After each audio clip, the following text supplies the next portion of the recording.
Good morning, everybody. Quick question: were the minutes and stuff sent to our homes? Because I received nothing. So I have an agenda right now, but I don't have a lot of detail. Is there a way to receive the full package by email or link immediately, please? It's on the agenda. I can send it over to you. You send it over to me. I somehow missed it. You know how the email is with grouping things. Thank you. And we are live, by the way. All right, give me one moment.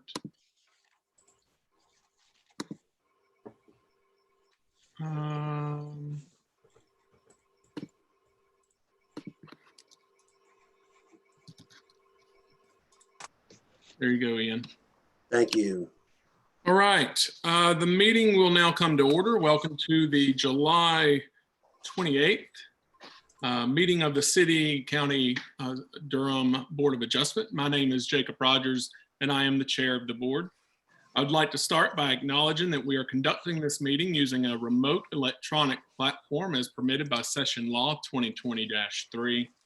This is the fourth remote meeting of the Durham Board of Adjustment and the first remote, the third remote BOA meeting with a quasi-judicial hearing. I would ask for your patience today as we proceed. There may be slight delays as we transition between speakers. The Board of Adjustment is a quasi-judicial body that is governed by the North Carolina General Statutes and the city's Unified Development Ordinance. The board typically conducts evidentiary hearings on requests for variances, special use permits, among other requests. Today's meeting will proceed much like an in-person meeting of the Board of Adjustment. On the screen, you'll see the members of the Board of Adjustment. Additionally, planning staff and representatives from the city and county's attorney's offices are attending in the remote meeting as well. Applicants were required to register in advance and are also attending the remote meeting. When a case is called for its hearing, applicants and witnesses will be promoted within the remote platform so their video can be seen. The chair will swear in applicants and witnesses at the beginning of each case.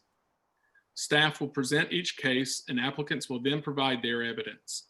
Control of the presentation and screen sharing will remain with planning staff. Today's meeting is being broadcast live on the city's YouTube site, and a link to this broadcast is on the website for the Board of Adjustment. Before we begin the evidentiary hearings on today's agenda, I would like to provide some important information about the steps taken to ensure that each party's due process rights are protected as we proceed in this remote platform.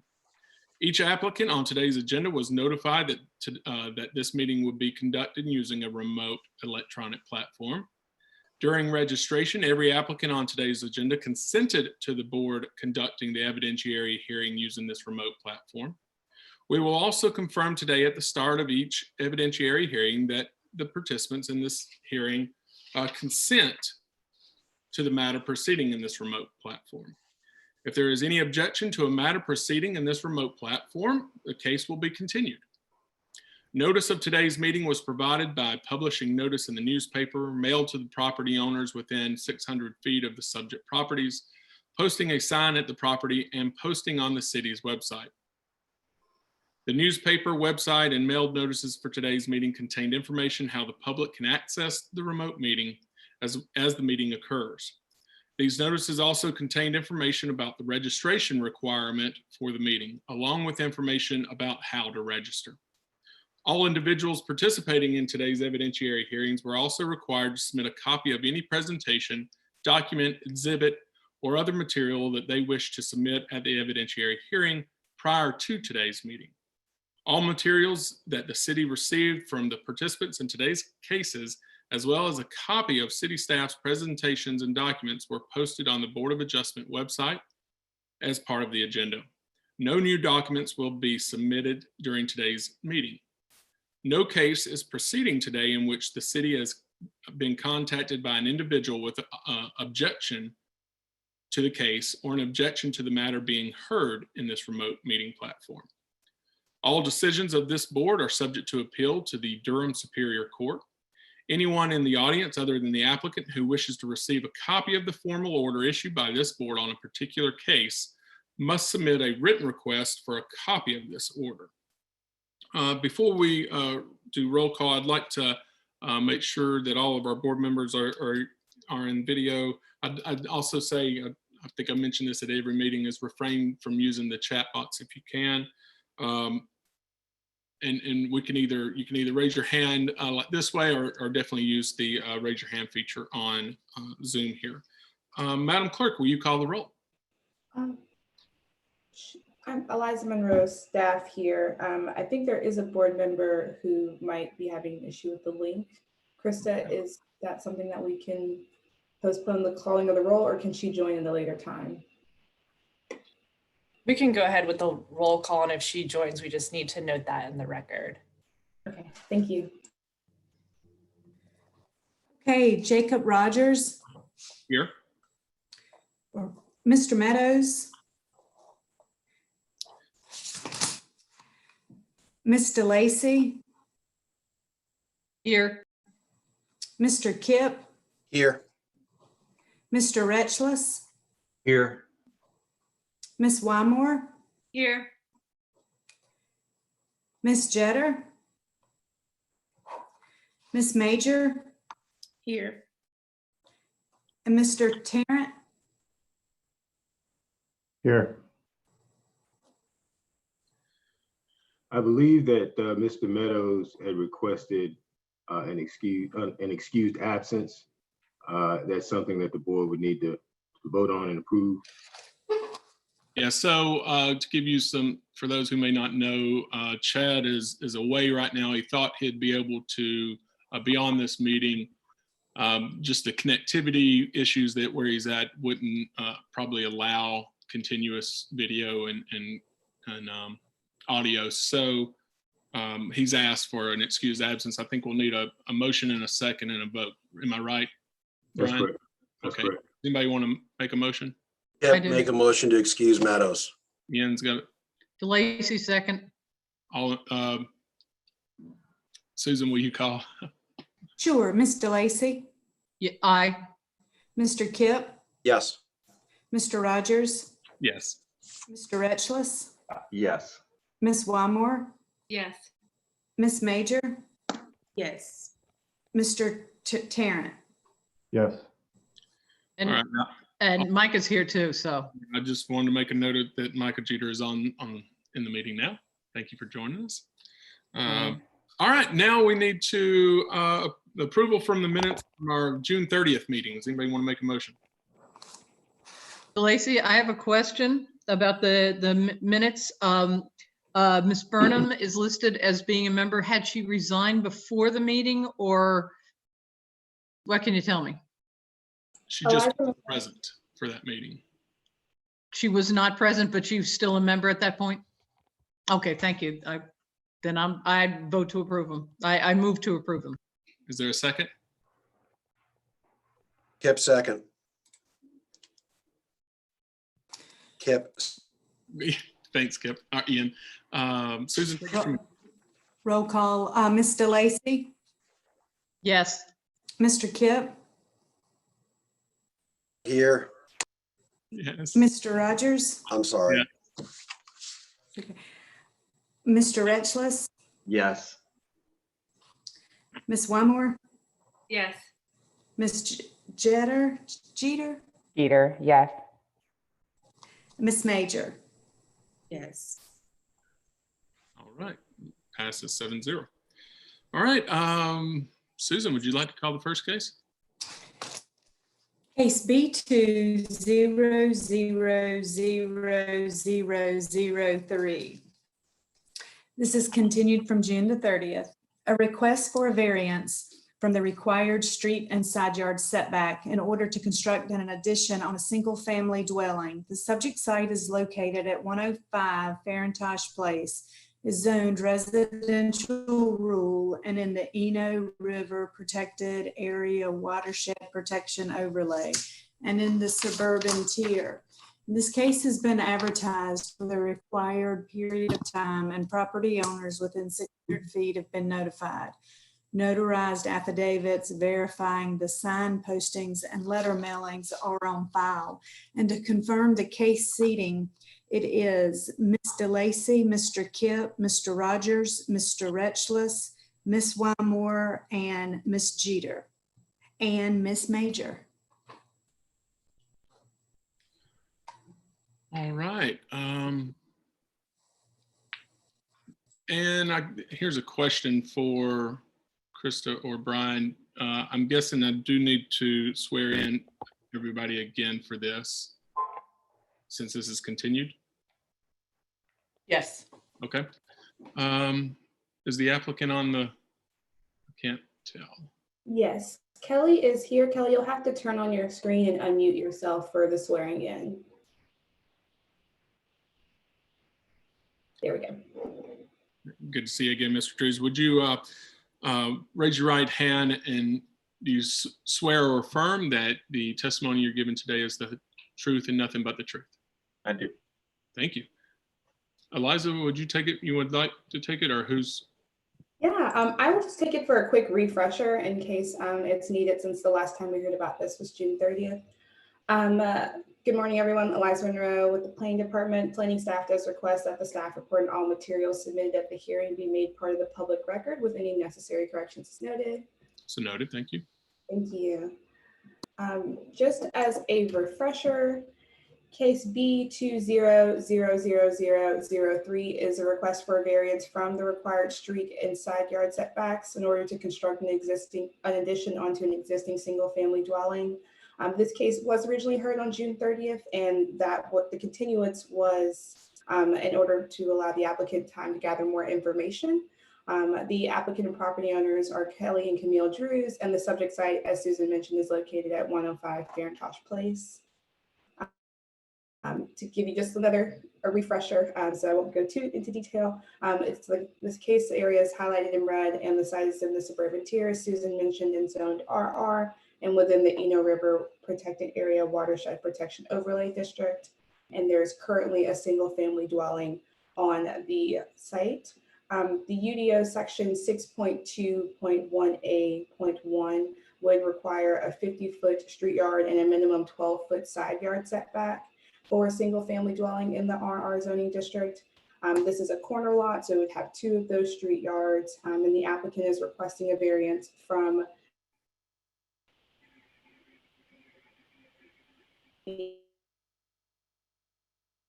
well as a request for a variance from the side yard setback in order for the garage addition. The information after this will be the new information that the applicant is providing. UDO section 3.14.8 establishes the 4 findings that the applicant must make in order for the board to grant a variance. These findings requiring approval are identified in the staff report, as well as the applicant's responses to these findings are identified in the application, both of which are within your packet, and staff will be available for any questions throughout the hearing process. Thank you, Eliza. Mr. Drews. Yeah. Do you want me to just go through it then? Well, we can. First, just before we continue, I just want to make sure, do you consent to this remote meeting platform? I do, yes. Thank you. And would you like all of your written and oral testimony today to be part of the record? Yes. Thank you so much. Take it from here. Okay, so the last time we met, Jacob, have you sworn him in, Jacob? Yes. Okay. I'm sorry, am I good to go? You're good. Okay. The last time we met last month, the board had some concerns, and so we went to a continuance where I took some time to try to address most of the concerns the board had. And so in essence, our property was built in 1977 before the code was adopted, and so the structure itself is not in compliance with the street variance, which is the reason I'm requesting, or the street setback, which is the reason I'm requesting the variance there, just to bring the whole structure into compliance. And in essence, I've provided more documentation to show why unnecessary hardship would arise from putting the proposed structure in different areas. Eliza, we can jump to item 3.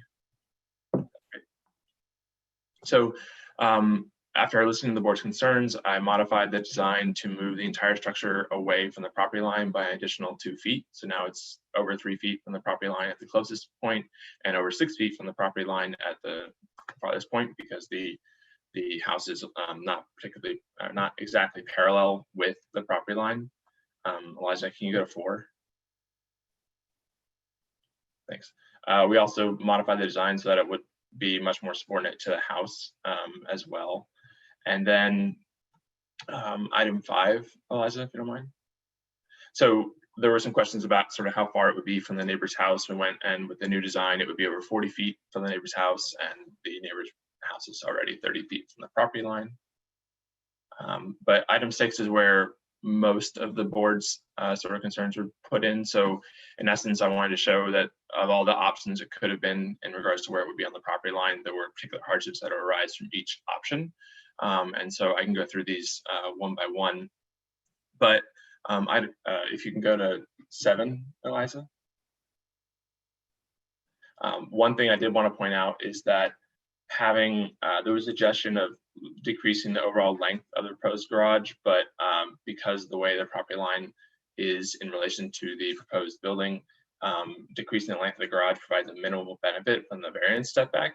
So we ultimately decided to keep the dimensions the same, but move them closer to the house to have a greater setback from the property line. So Eliza, if you can go to 8. Yeah. So here I wanted to show sort of what's existing now and why we're proposing to put it in this particular spot.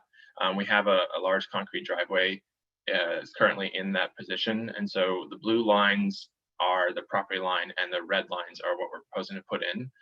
So this is the view sort of straight on from the property front, and you can see that it's going to be contained within the existing driveway, which is an impervious surface.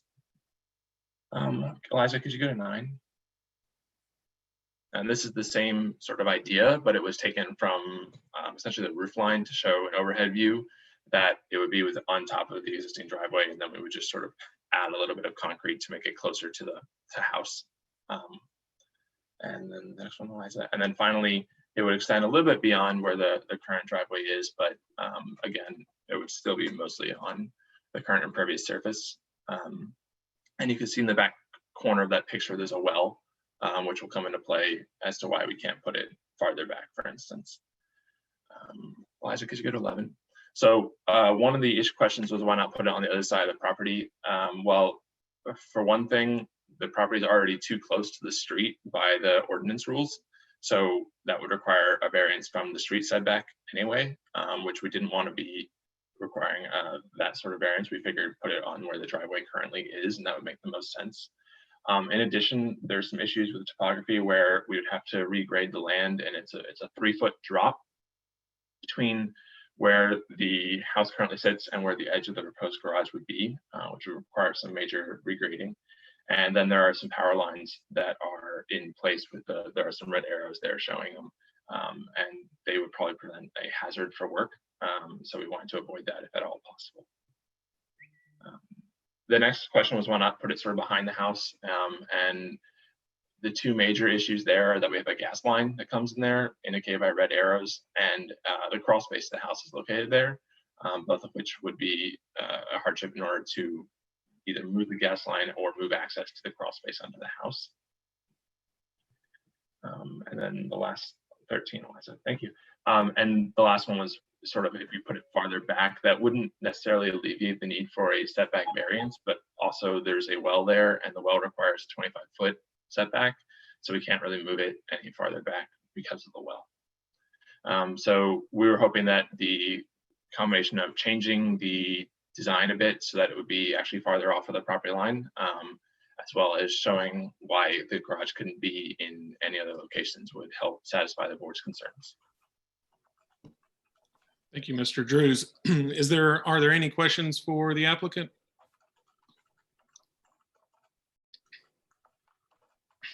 Kip, I have a question. Mr. Kip.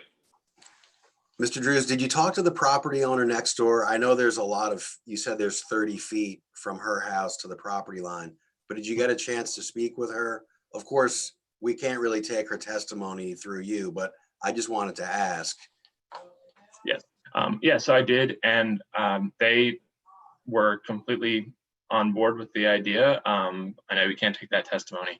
I did talk to Eliza quite a bit about this ahead of time. They're quite elderly, and I was very worried about having them kind of involved in or phoning in or zooming in because they don't know how to do it. And I didn't want to go to their property during the pandemic and potentially put them at risk because they're very high risk. And so talking to Eliza and confirming that their testimony shouldn't play a role in the variance findings, we ultimately decided to just let that one go. But I know you can't listen, but I did talk to them about it and they were okay. Any other questions for Mr. Drews? Retchless here. Mr. Drews, do you have anybody today to speak about the location of that well or septic tank that you're telling us about? I don't, but if you go to give me one moment here. Yeah, if you go to the item, I guess it's 7 or item 8, Eliza. I did take measurements to show the distances. So the septic tank is in green and the well is in the back there, a little dot. So I don't have anybody here to testify on that, but I did provide, I did swear that it was all, that's my knowledge, correct. So those are the distances there. Well, I see the picture, I think, is that the septic tank in the backyard? Are you looking at the sort of the CAD design at the top? Yes. Yeah, so the well is in the back in 28 feet. The septic tank is given. I see the picture of I see the picture of the head, but so you don't have any other pictures of the I do have a picture of the well on item 10. So there's the well in the back corner at the bottom. Yeah, right there. And it's 28 feet from the proposed red line. Do you have a picture of this septic tank? I don't think I have a picture of the tank itself, the entrance. Okay. But you have no testimony now to tell us that that is where the septic tank is? Yeah, I don't have anybody else to testify on that, but. Okay, thank you. Sure. Mrs. Weinmore had her hand raised, and then DeLacy has her hand raised. All right, Ms. Wymore. Actually, my question was answered, but I do want to commend you, Mr. Drews, on these presentation. I think this is very well done. Thank you. Mr. Lacey? Who prepared these for you? I did. Well done, sir. You have some skill in the art then. Thank you. All right, any other questions for Mr. Drews?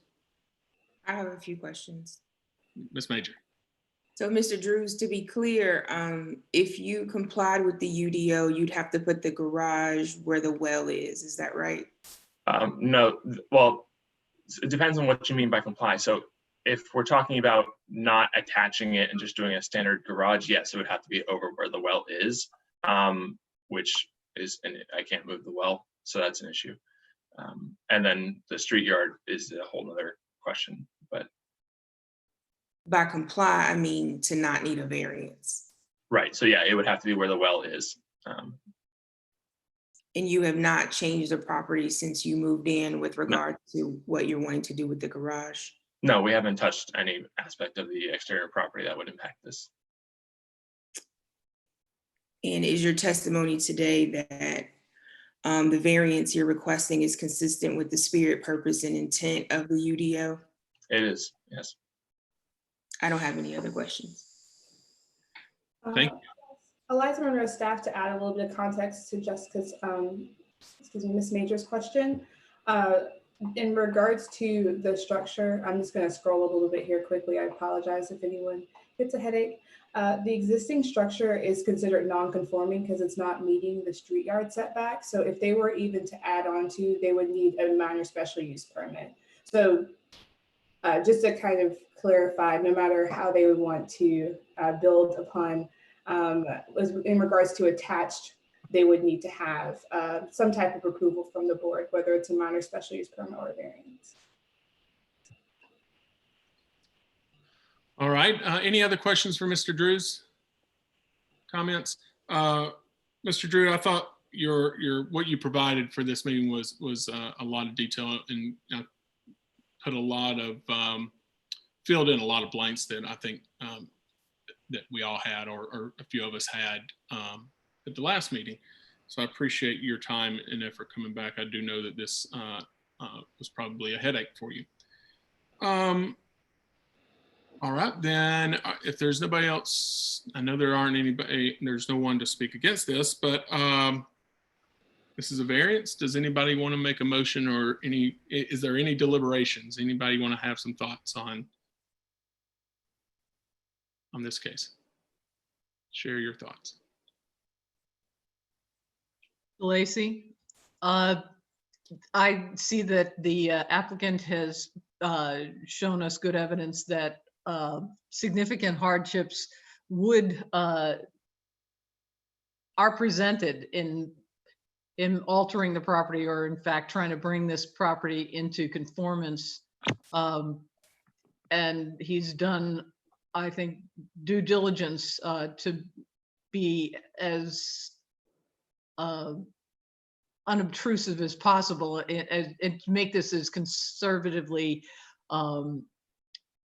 further non-compliance that he could. He's stuck with a property that had been built before the change in the UDO, and that presents a hardship for him here. Anyone else?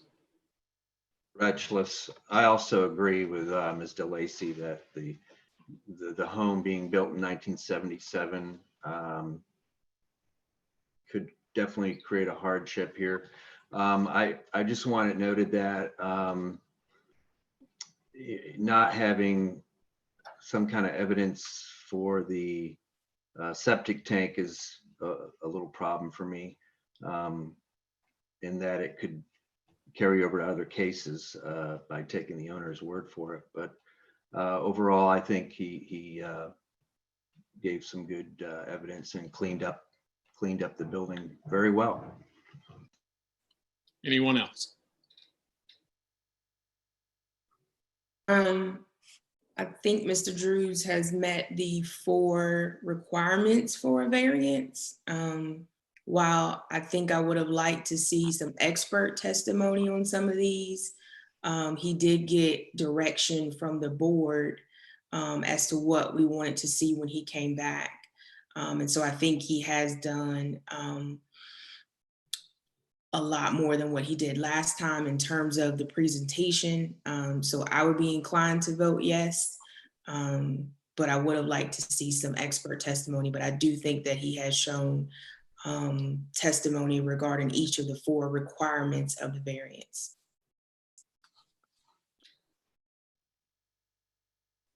Is there anyone else? We could entertain a motion.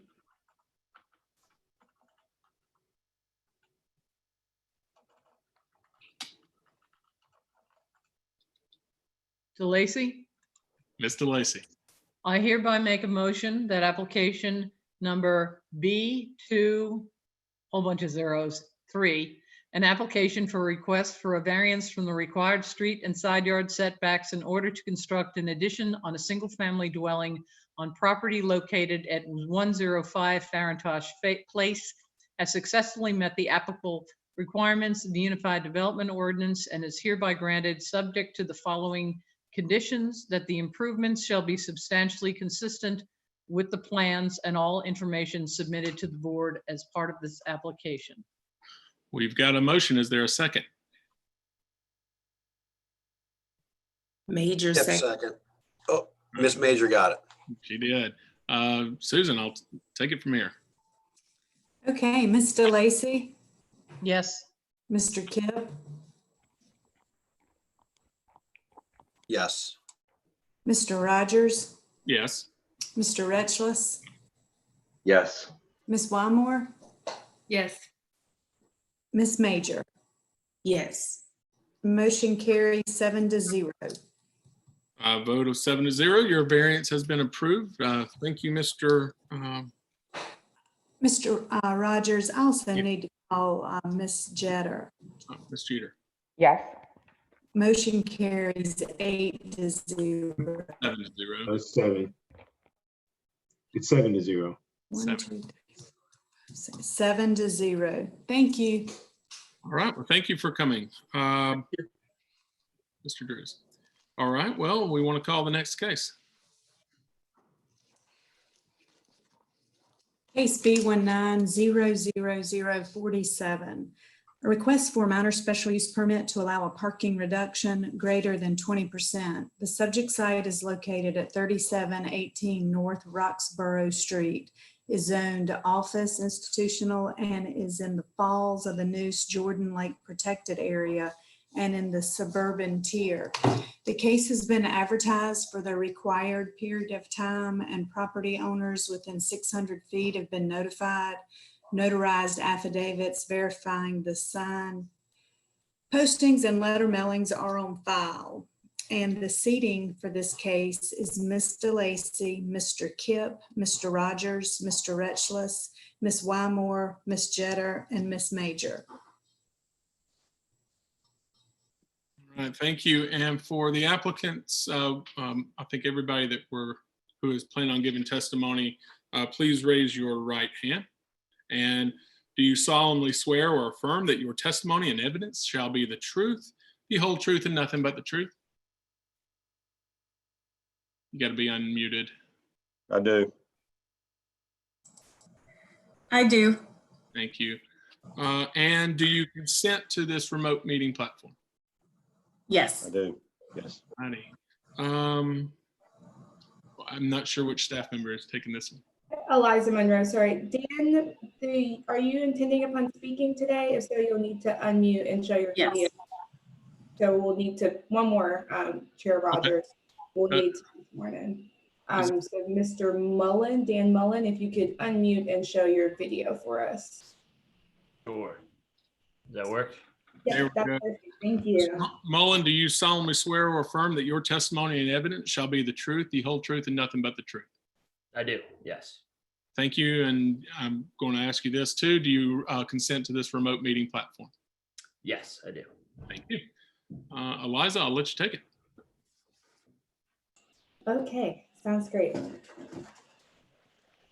Good morning, everyone. Once again, Eliza Monroe representing the Planning Department. Planning staff requests that the staff report and all materials submitted at the public hearing to be made part of the public record with any necessary corrections as noted. So noted. Thank you, Chair Rogers. Case B19-00047 is a request for a minor special use permit to allow a parking reduction greater than 20%. The applicant is Withers Ravenel, and the subject site is located at 3718 North Roxborough Street. The case area is highlighted red on the screen. The site is zoned office and institutional OI and located within the suburban development tier. The site is actually currently under construction. This application is based on a site plan amendment. So it's an approved site plan, and within 4 years of approval, you're allowed to request an amendment for site changes and modifications. The Unified Development Ordinance section 10.3.1b.10 requires that reductions of more than 20% of the required motor vehicle parking shall be approved with a minor special use permit. The site plan amendment B1900440, which is shown on the screen, is currently under review and proposes that the applicant maintain the 44 parking spaces that are existing on the site. The original site plan D1700349 approved the uses of 2 restaurants and a commercial use going onto the site. The current plan is to, and is proposed to change, that will result in 3 restaurant uses. So it will be 3 restaurant uses instead of 2 and 1 commercial, and 2 of which are existing, and the third, which is the proposed, which will have no seating or dine-in options. It will be a drive-in pizza restaurant. The uses on site aren't under review with this use permit and were previously approved with the development plan and the prior site plan. This use permit is solely for the parking reduction to allow the parking amount to stay at the 44 existing spaces on site. UDO section 3.9.8 A and B establishes 4 findings and 13 review factors that the applicant must meet in order for the board to grant a use permit. These findings and review factors are identified in the staff report, and the applicant's responses to the findings and review factors are identified in the application, both of which are within the packets that you all received. Staff will be available for any questions as needed during the process. And I will say the applicant did add, we did have an additional document that was added to their packet. It was available online, and there's also a copy of it within this presentation that I can share as well. It's a parking study. That's all. Any questions for Eliza before we continue? All right. I'm not sure who from on the applicant side wants to go first. Brandy, go ahead. Hi, my name is Brandy Vega. I am at 137 South Wilmington Street, Raleigh, North Carolina, 27601.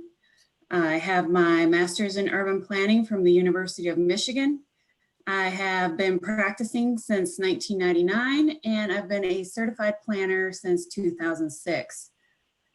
I will give you an overview of why we believe that we meet the criteria for approval of a minor special use permit. Reinald Stevenson with Bramy Kemp and Associates produced the parking demand, and he will give testimony. And Dan Mullen is the broker for the site and can give testimony as to surrounding property values. We are requesting this parking reduction of greater than 20%.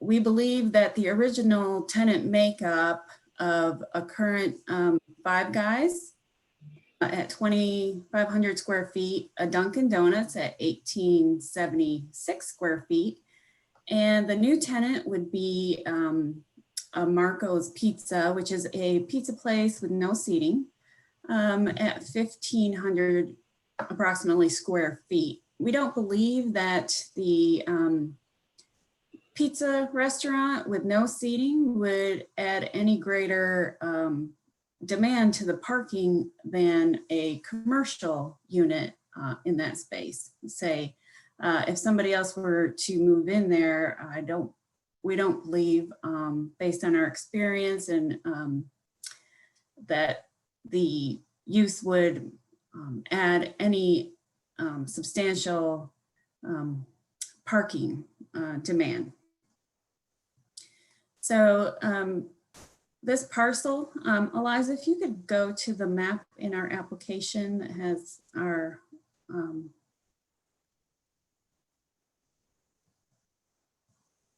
it has the walking distance circle. There you go. Thank you. So this parcel is currently across the street from Duke Regional Hospital. It is surrounded on the east by non-residential uses. There's a medical office park. There is a retail center with other restaurants along North Roxborough Street, as well as further down the road. I believe there's it's either Lowe's Home Improvement or Home Depot. We are not that far from the urban district. Right now it's in the suburban district. And as you can see on this map, we did a 1/4 mile buffer around the site, which is the typical distance that people feel comfortable walking. So less than a 15-minute walk. So if you can see, there's it covers a large part of Duke Regional Hospital, as well as some residential on the west side. And a lot of the offices that are located on the same side of the road as this business. Also, you will note the we got this information from the website for the transit Authority. Now, we don't know if this is current, if these are current routes. However, they were current at the time of our submittal. So these bus stops in blue squares show where different buses stop. So it is very well situated with pedestrian facilities. There are sidewalks all along this area. So we do believe that people will choose to walk here if they are visiting Duke Regional Hospital or working at Duke, or even just driving through to get a Dunkin' Donut on their way north. So this project, we believe, will not be substantially injurious to the value of properties in the general vicinity. And I will let Dan speak to that in a moment. In conformance with all special requirements applicable to the use, the project and its use as proposed will meet the special requirements of the planned restaurant and drive-through uses as outlined in Section 5 of the UDO. As far as not adversely affecting the health or public safety of the public, the nature of the proposed use is food services with limited parking located in a non-residential area of the city. We don't believe will have an adverse impact on health, safety, or welfare of the public.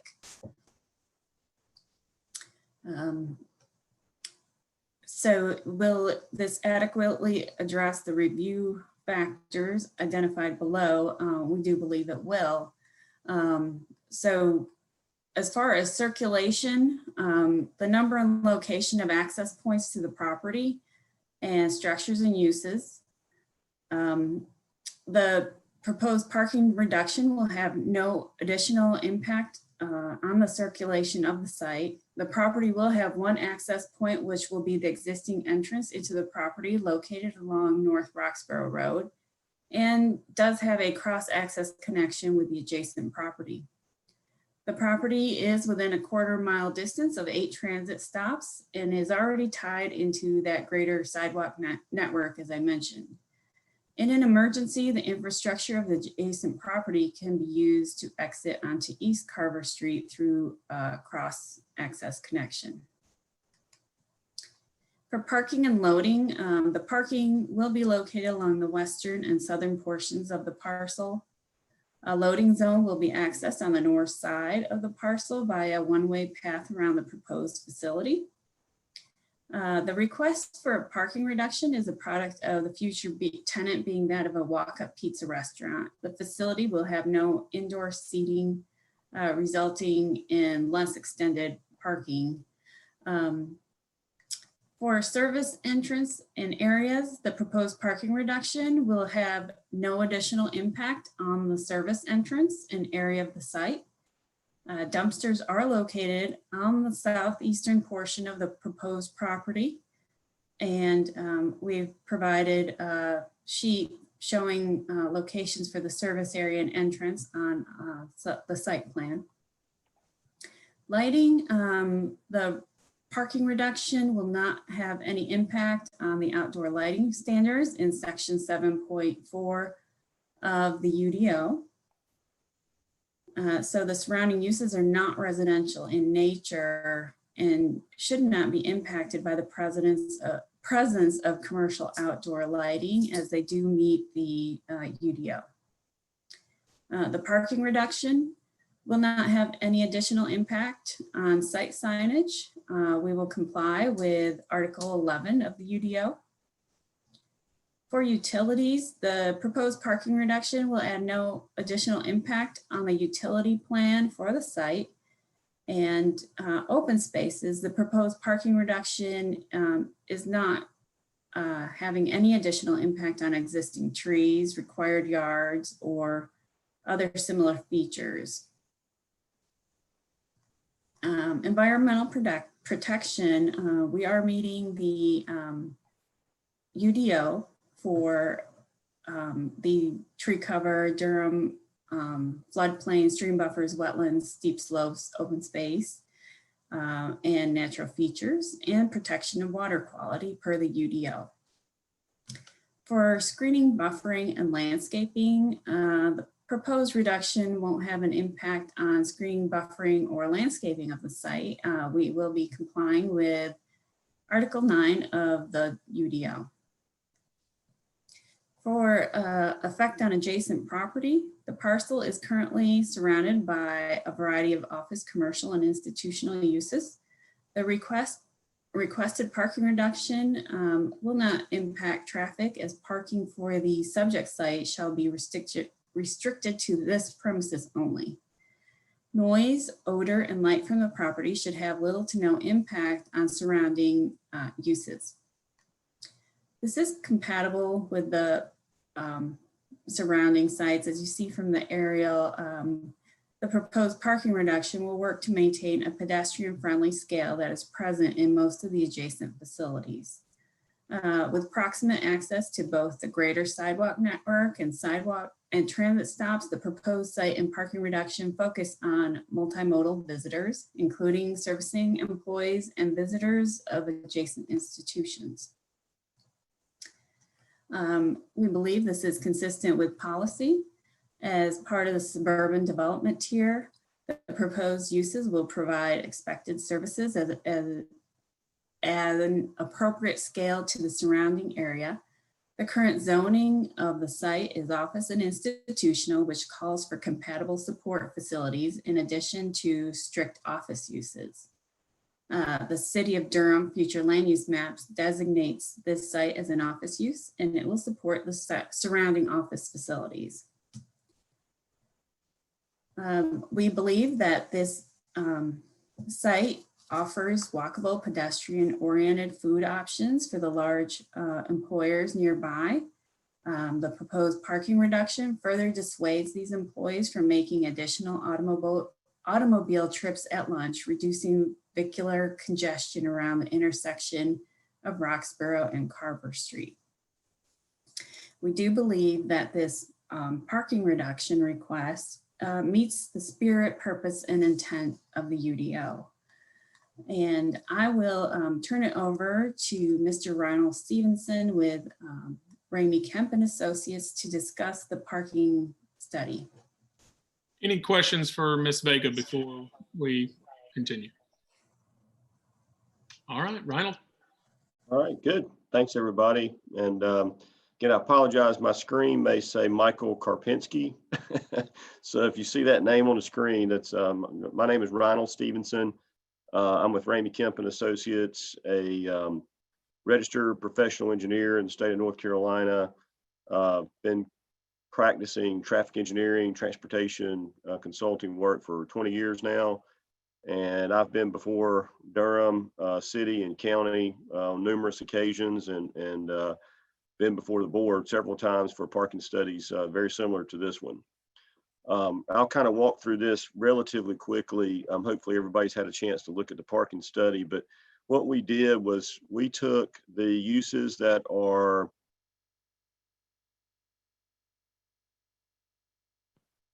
sorry, I may have been muted for a second, but so the parking study, what we did was take the 3 uses that are planned for the property, and we looked at independently of the city code, we looked at what other resources, national resources and data would suggest the parking needed to be. That resource, the resource that we used was the Institute of Transportation Engineers Parking Generation Manual, which collects data on a lot of sites, a lot of different uses, and provides the parking demand for those uses. So we did that for each use on the property. When you take each use on the property, add up the parking demand, that as shown here on table 2 on the screen, it comes up and says the peak parking demand for all of those uses is 49 spaces. And then what that doesn't take into account is a reason or a very common reason that we use these parking studies or requests for reductions in parking in these studies is at the time of day. So when you factor in that the Dunkin' Donuts or the coffee donut shop, peak time is early in the morning, first thing in the morning, and then the other uses are later in the day, then when you factor that into account, we do have adequate parking for this site. What these numbers do not take into account are a couple of other things that Brendy mentioned, which is the drive-through is going to limit the number of parking spaces there, and you can kind of see that in this table here. If you look at the table 2, the uses with drive-throughs have fewer parking spaces required, and that's because folks do utilize drive-through. The one restaurant, the pizza restaurant was mentioned, is going to have no seating, so that's going to be a quick pull in, get your food, leave. High turnover, but low number of parking spaces, lower than what we have in the table here, table 2 even. And then Brendy also mentioned the access to pedestrian and transit facilities and infrastructure. Being in this area, we'd expect to lose a few parking trips, parking spaces, need for parking spaces just because of those things as well. So all in all, when you factor in the parking that's required, the time of day for each one of these uses, the availability of pedestrian transit infrastructure, well, we do have adequate parking for this site. And I'll be glad to answer any questions that you have. Any questions from Mr. Stevenson? I have a question. Mr. Kip? This is a tight site. It's not a corner site. It's adjacent to what seems to be a large office building, but the access doesn't seem that great. What would happen, Mr. Stevenson, if the drive-through was completely stacked up, 15 cars deep? I mean, would that create problems in the lot? I'm not a traffic engineer. I'm just trying to understand how that would look. And also, there is not going to be likely anyone biking or walking there. The scale is so unfriendly to pedestrians. I mean, honestly, you feel sorry for people crossing Roxborough Road there. Roxborough Street, I guess we call it. So that's an aside. Just going back, what would the maximum stack up of the drive-through at Dunkin' be? Well, and would that create a problem? It just seems like a small site. Well, I think you can, I don't know if Ms. Monroe can fast or go forward a couple pages maybe in that document. I think we have a plan here, might be worth just kind of talking from. Maybe the next right there. I don't know if we could zoom, but let's go back. If you can go back one right there. Now, if you see in this drawing here, we do represent the drive-through stacking, and I believe there's a total of 10 cars maybe represented in this picture, if I remember it correctly. And so if you add even more cars to it, you can see you would stack back a little bit further, but you're not really blocking the primary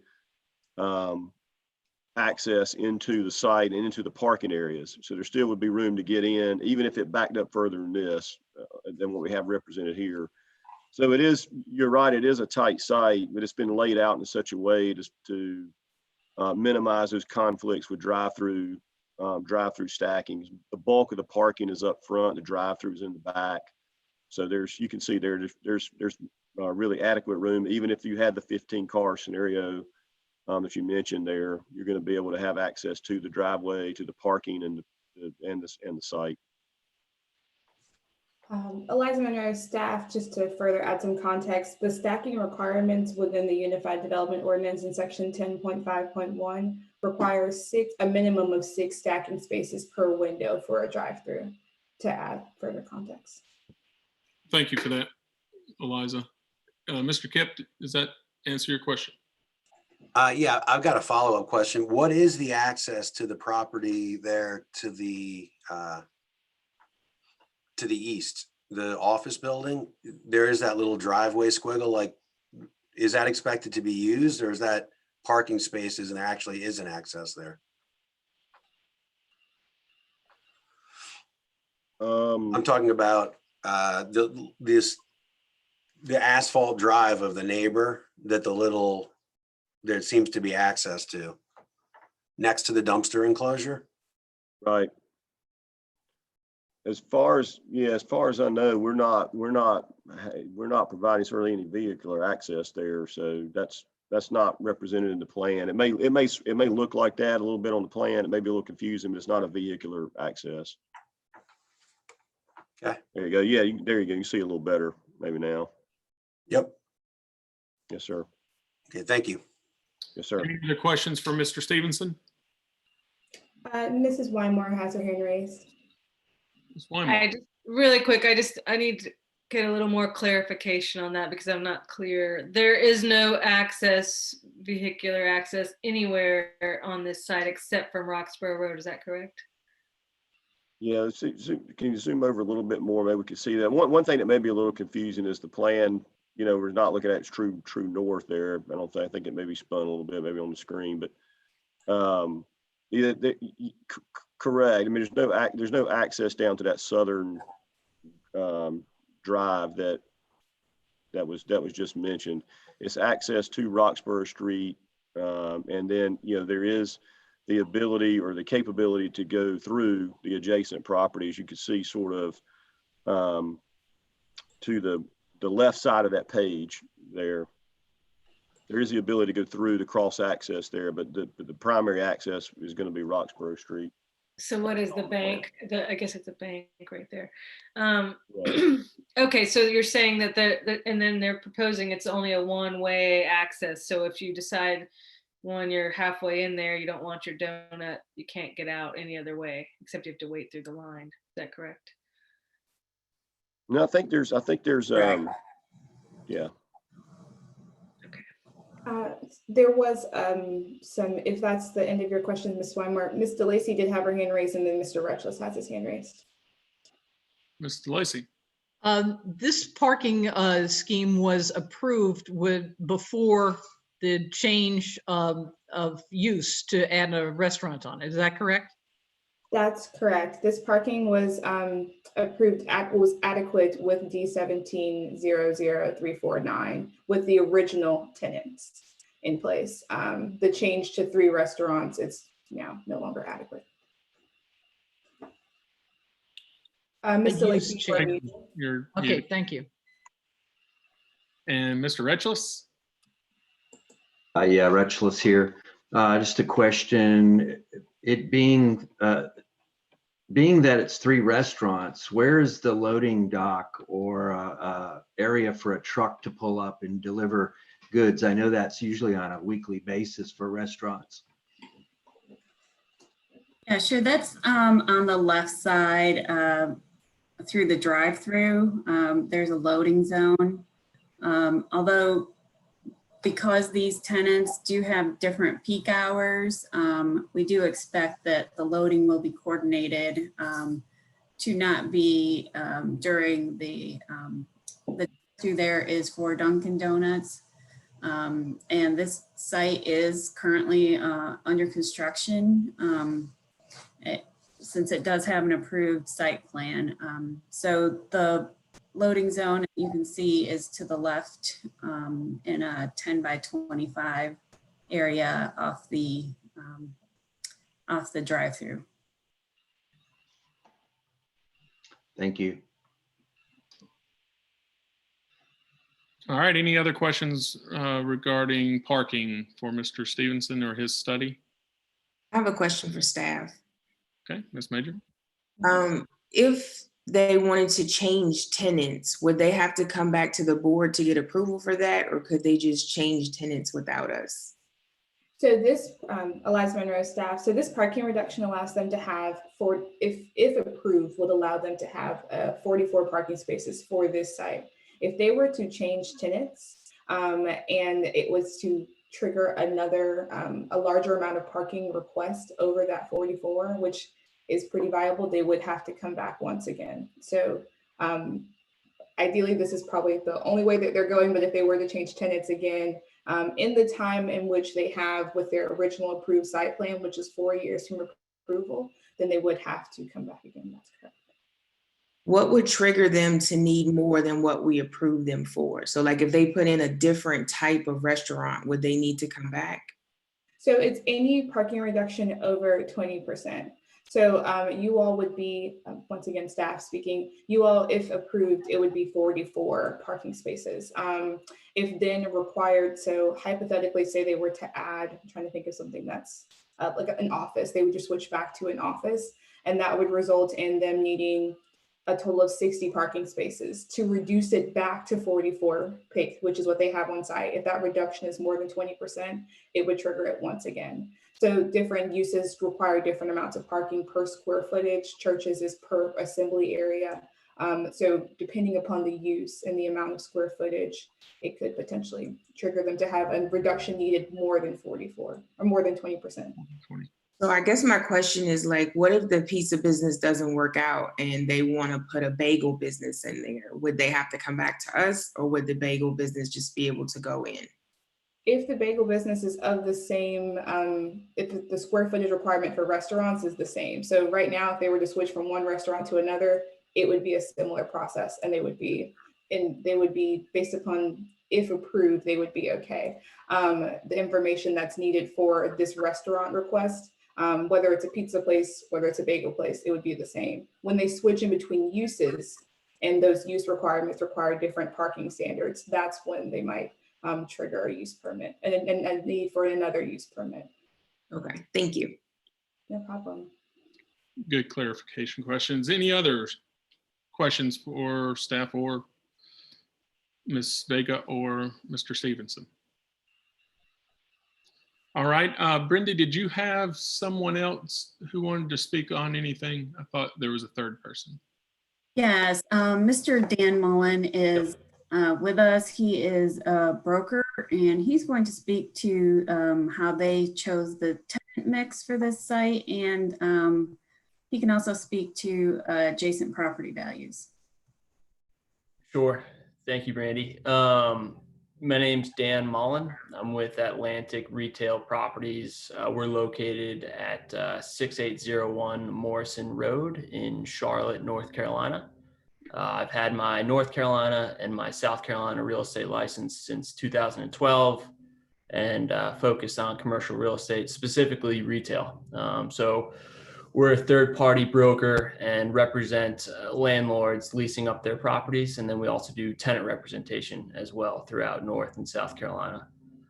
So we were involved from day one when the group who owns the property decided that they wanted to purchase the property. At that point, we started marketing the property for pre-leasing and kind of dove in and did an analysis on what we felt like would be the highest and best use in the area. And after much discussion with other national tenants, whether it be medical office or retail, we decided that, a multi-tenant strip here made the most sense. It would be an amenity to the hospital across the street, as well as the surrounding neighborhood. So from that point on, we came up with our site plan and then really kind of dug in and tried to find the best tenant mix. I think Brandy and Ryan touched on it already, but we identified Dunkin' Donuts as well as Five Guys initially, and we felt like they would be really good, have good synergy with each other, just based on the peak hours. Dunkin' Donuts heavy in the morning, and Five Guys being their peak hours in the afternoon and evenings. And then the challenge was just to find that middle tenant. And we talked to many different groups. And honestly, we felt like Marco's was the best group for the site. And the reason being is because their business is takeout. So, they'll likely have a couple customers at a time coming in, grabbing their pizza that they ordered, whether it's online, digital, or by phone, and taking it home or back to the office. So they are very light parking intensive, and that was attractive to us. So we worked out a deal with them. All the tenants, just wanted to point out, all the tenants felt like that, they've got real estate committees in-house, corporate weighs in and looks at parking ratios as well. And I think all three tenants comfortable with each other and what we showed on the site plan, and feel like they're going to be successful there because they've got to invest a lot of money, just like the developer. So that was something I wanted to point out, that the tenants felt like they could be successful there, just based on what we have in place. And then, like Brandy said, just looking at the surrounding area, I don't see how it would ever reduce any of the surrounding property value. It kind of is in line with, what we're seeing in that corridor. Mr. Excuse me, Mr. Mullen. Yes, sir. before- On that topic. Yeah. Are you, just to clarify, are you a licensed appraiser? No, sir. No, I'm just a third-party real estate broker.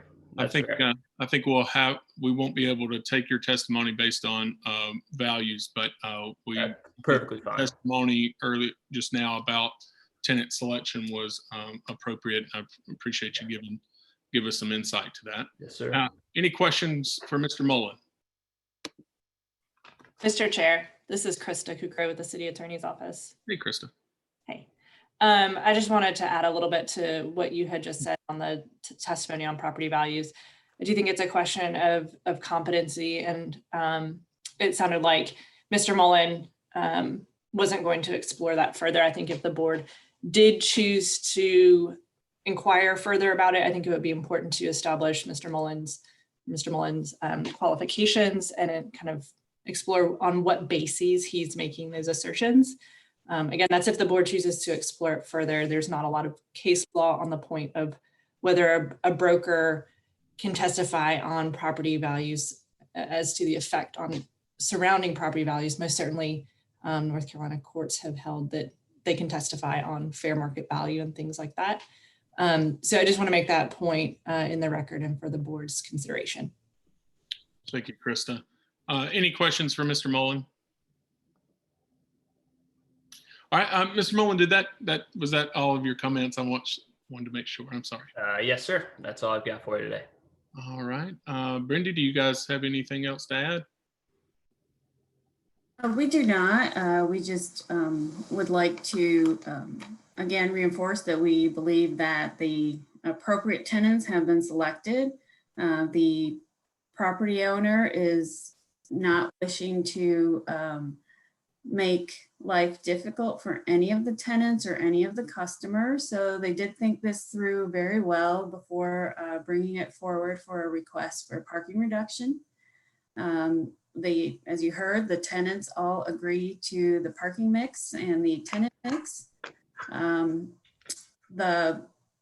National trends, speaking as a planner, national trends for parking are for municipalities to reduce minimums. And so I think this is in line with, reducing parking for uses where we are currently over parking as a city. And I do want to just again reinforce that we feel we meet all the requirements of the minor special use permit for a parking reduction, and that we believe that it meets the spirit, purpose, and intent of the UDO.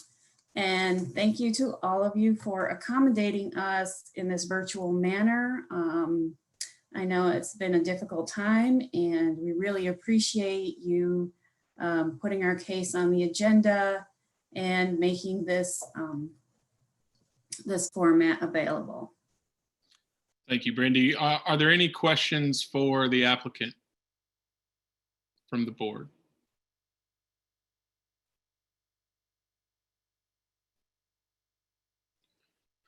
All right, then we can close the public hearing now. Staff or Eliza, would you like to give a recommendation? Hi, Eliza Monroe with the Planning Department here. Staff recommends approval of the minor special use permit with the condition that the improvements shall be substantially consistent with the information submitted to the board as part of the application and the site plan case number D1900440. Thank you, Eliza. So deliberations, any thoughts? Anybody wants to share? DeLacy has her hand raised. Ms. DeLacy. I think they made an excellent case and were very thorough. Especially, I like the mix of morning and afternoon users. We've seen this used successfully in the past, and I think this makes plenty of sense. Thank you, Mr. Lacy. Anyone else? Mr. Retchless has his hand raised, as well as Ms. Wymore. Michael.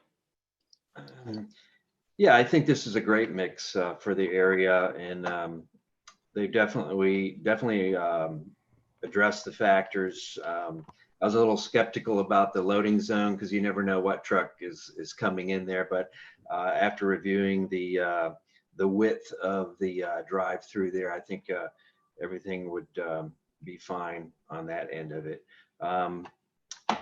It looks great to me. I'm for it. Thank you. And Ms. Wymore? I have a question for staff, actually. Just thoughts, actually. I know this is a nicely done, nicely presented study for the parking. And I wanted to know, is it in harmony with the future planning for Roxborough Street right there in terms of traffic lights and the way things are moving for that street, which is pretty considerably in the future? Eliza Monroe, staff here. I am just going to be totally candid. I am not sure about the parking and traffic improvements set for Roxborough Street in that space over time. In regards to the request that they have today, I do think the tenant space that they have and individuals that they chose are cohesive with one another. I would have had more concerns if they were adding another dine-in restaurant there, if I'm going to be completely honest. But given that the proposed tenant is someone that does not have dine-in and specifically drive up, I do feel as if it's, I do feel that the request is valid and that they provided substantial information in support of it. Thank you. Anyone else?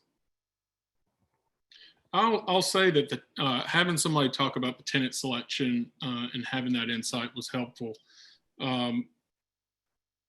And, you know, one thing that he mentioned, Mr. Mullen, was, you know, basically that if the tenants feel comfortable with that parking number, you know, nobody's going to hear about complaints more than they would when it comes to something like that. So, I mean, if their offices, and then they've been, you know, obviously they're very, these types of business are very experienced in this, that if they're feeling comfortable with that, that kind of helped me out. Well, is there?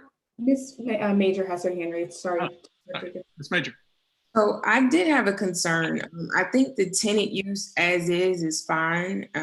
I thought it was very thoughtful to talk about how Dunkin' Donuts would use the majority of the parking in the morning and the other tenants would use it in the evening or afternoon and evening. But I did have concerns about what would happen if the tenants changed. They would not need to come back to the board for any approval to change the tenants, and a change in the tenants would change possibly how the parking lot was used and would potentially require them to need more parking even though it wasn't available. I think we're all familiar with this section of Roxborough. There's nowhere else for people to park if they need it. So I do have concerns, not necessarily about as it is, but about future use of this space. Sounds like if the use did change, that they, you know, and it was a greater reduction than 20% for whatever that use may be. I think I'm understanding your concern is that given that circumstances, it would have to come back for another special use permit. So my understanding of my question to Eliza was, as long as it's a restaurant, they would not need to come back. That Eliza Monroe, staff speaking. I know we're in deliberation, but just to chime in really quickly, that is the correct rhetoric. It's not necessarily been a change of use. It's still a restaurant or a dine-in restaurant, drive-through dine-in restaurant, things of that sort. To further provide additional context about the parking reductions greater than 20% are those that come before the Board of Adjustments. The applicant in this case, if they were to change the tenant to a different use that has a different parking amount per square footage, they could do other things up to 20%. So they could provide additional bike parking, They could also provide a bus stop, or they could apply credit for proximity to a bus stop in order to grant a reduction. So those things can be utilized in the future. It's when we get over that 20% range that we'll have to come back.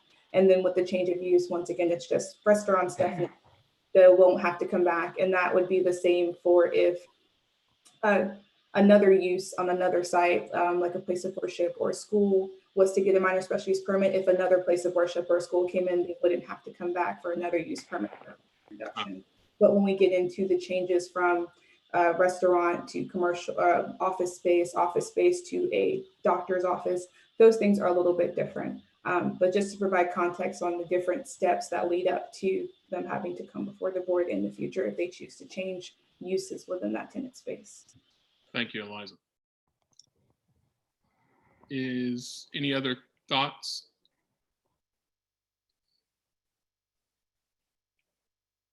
Would anybody like to make a motion?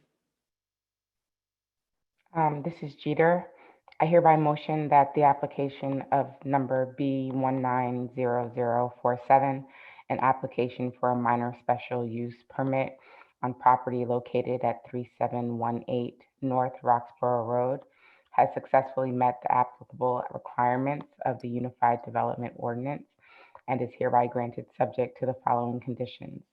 The improvement shall be substantially consistent with the site plan case D1900440 and all information submitted to the board as part of that application.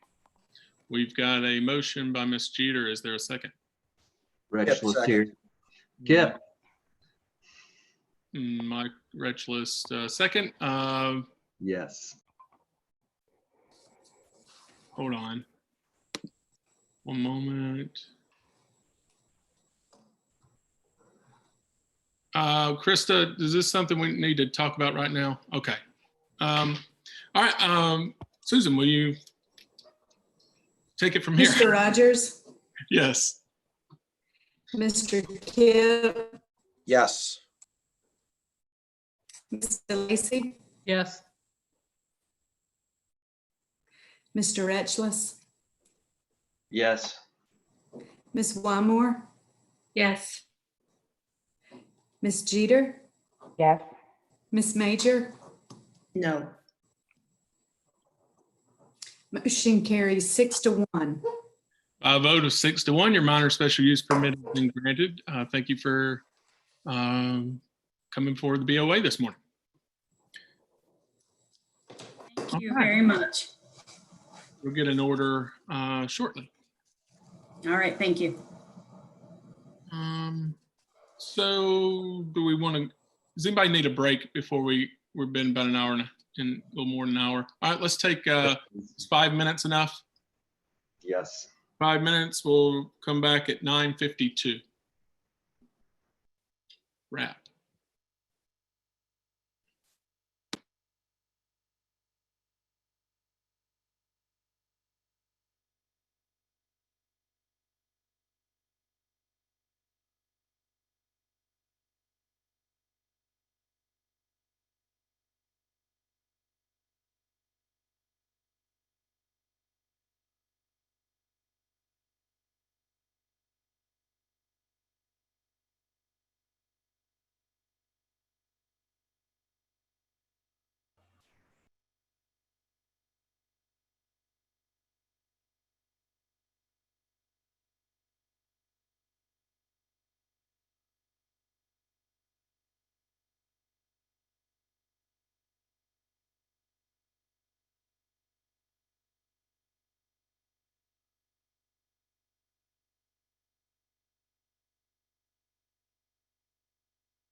That was a very quick 5 minutes.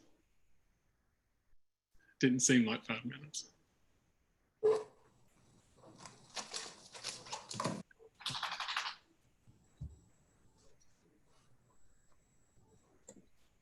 We're waiting for everyone to roll in. Yeah, a couple more.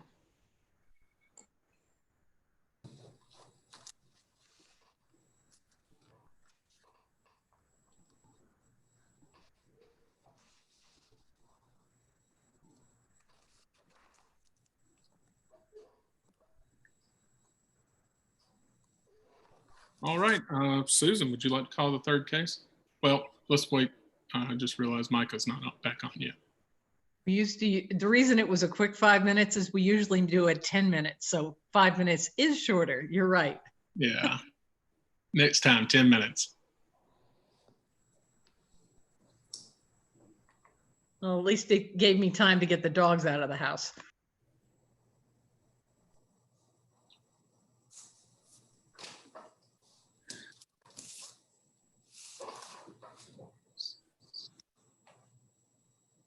All righty. Susan, would you like to call the third case?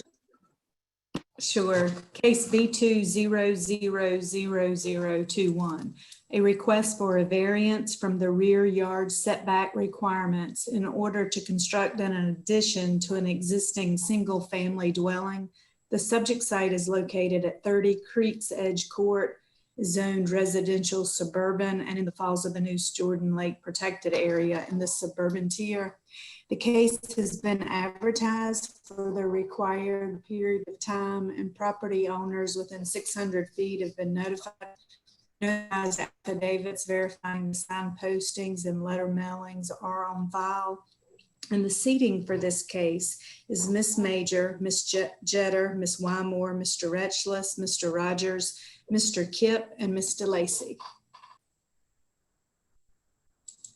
All right. Well, let's go ahead and swear in our applicants. I guess we've got them on here. Yes. Will you raise your right hand, and do you solemnly swear or affirm that your testimony and evidence shall be the truth, the whole truth, and nothing but the truth? I do. I do. And do you consent to this remote meeting platform? I do. Yes. Thank you. Eliza, do you have this one? Yes, I do. I'll let you take it away. All right, thanks so much, everyone. Eliza Monroe representing the Planning Department. Planning staff does request that the staff report and all materials submitted at the public hearing be made part of the public record, as with any necessary corrections as noted. So noted. Thank you. Case B2000021 is a request for a variance from the rear yard setback requirements in order to construct an addition onto an existing single-family home. The applicant and property owner is going to be Ms. Valerie Scharf, and the subject site is located at 30 Creeks Edge Court. The case area is highlighted in red on the screen. The site is zoned residential suburban M, or RSM, in the suburban tier and within the Falls of Neuse Jordan Lake Protected Area Watershed Protection Overlay District. The site area is currently occupied by a single-family dwelling, as shown in the aerial. Per section 7.1.2b of the Unified Development Ordinance, a 25-foot rear yard setback is required for a detached single-family dwelling in the RSM zoning district. The applicant is requesting an 11-foot variance from the rear yard setback, resulting in a 14-foot rear yard. The applicant is requesting 11-foot variance. The reduction is being requested so the applicant may construct a covered porch onto the rear of the existing single-family dwelling. The existing conditions in front of you, you'll see that there is an existing deck that is attached to the house at the corner so that it kind of touches the rear yard, or it's kind of within the rear yard, I should say. To add on to and enclose that existing deck, which create impervious surface, a deck, as long as it's unsheltered, is not considered impervious, and therefore it's able to encroach within the rear yard or required yards. When you close that in and create it impervious, any type of impervious surface is not allowed to encroach without a variance. UDO section 3.14.a establishes 4 findings that the applicant must make in order for the board to grant a variance. These findings requiring approval are identified in the staff report, and the applicant's responses to the findings are identified in the application, both of which are within your packet. And staff will be available for any questions as needed. On the screen, we have the existing conditions, and then I will allow Valerie and Kyle to discuss more the proposed conditions. Any questions for Eliza before we hear from the applicant? All right. Did you see someone? Nope, I didn't. Okay. Ms. Scharf, before you start, would you like your written and oral testimony to be part of the record? Yes. Thank you so much. And please, I'll turn it over to you. Okay, thank you. So what we're planning or proposing to do is essentially remove the current wooden deck that kind of jets off past the sideline of the house pretty dramatically into the yard, and instead have a covered screen porch that kind of follows that sideline of the house. And that screened porch area would actually be 14 feet from the rear property line, as opposed to the current wooden deck, which is only 6 feet from the rear property line. And then coming off of the screened-in porch to the right of the deck, facing the house, or to the right of the screened-in porch facing the house, would be a deck that extends further back from the house. So the advantage of this would be it allows us to kind of match the norms of the neighborhood. There are a lot of houses with screened-in porches in this neighborhood. Most of the houses on the street have a rectangular property. So I think the aspect of this that has been unusual has been the kind of acute angle of that rear property line. So that rear property line setback kind of means something different for this property compared to what it means for most of the rectangular lots on the house. And that would be the proposal moving forward. So we'd ask for a variance of 11 feet in order to have the new screened-in porch be a total of 14 feet from the rear property line, instead of the current deck, which is 6 feet from the rear property line. Okay. All right, any questions for the applicant? Ms. Wymore has her hand raised. Ms. Wymore. Hi, just real quick, what is the additional impervious surface that is going to be created by this proposed covered? Yeah, so the proposed screened-in porch would be an additional 225 square feet of impervious surface area, which still keeps us under so the allowed amount is 3573, and the current impervious surface area is at 3163. So we should still be about 185 feet within the allowable amount. Great, okay, thank you. Mm-hmm. Any other questions for Ms. Scharf? Retchless has his hand raised. Mr. Retchless. Hi, and building on Ms. Wymore's comments, this is Retchless. What is that screen porch? So is it going to be a slab, or is it going to be a stem wall to support that screen porch? What are we doing there? I'll probably let Kyle answer that question. So it'll be built on traditional pier and concrete footings, like you would see your average screened-in porch built. It won't be on a concrete slab or a monolithic slab. Thank you. Any other questions?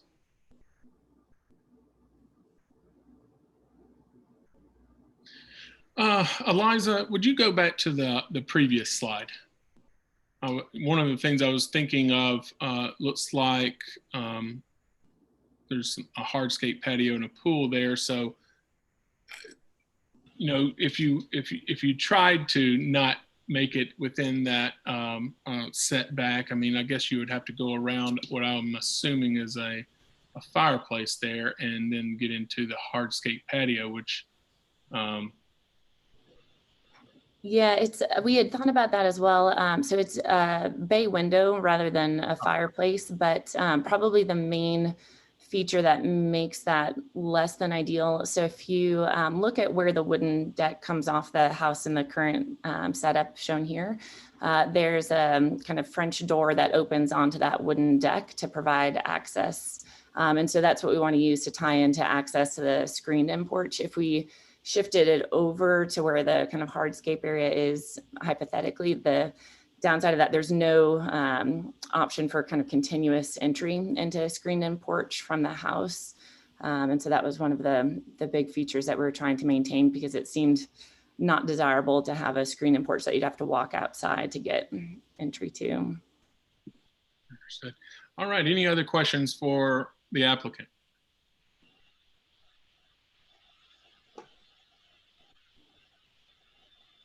All right, then we shall close the public hearing, and this is a variance, so we're not getting a recommendation. Are there any thoughts anybody want to share that they want to share from the board?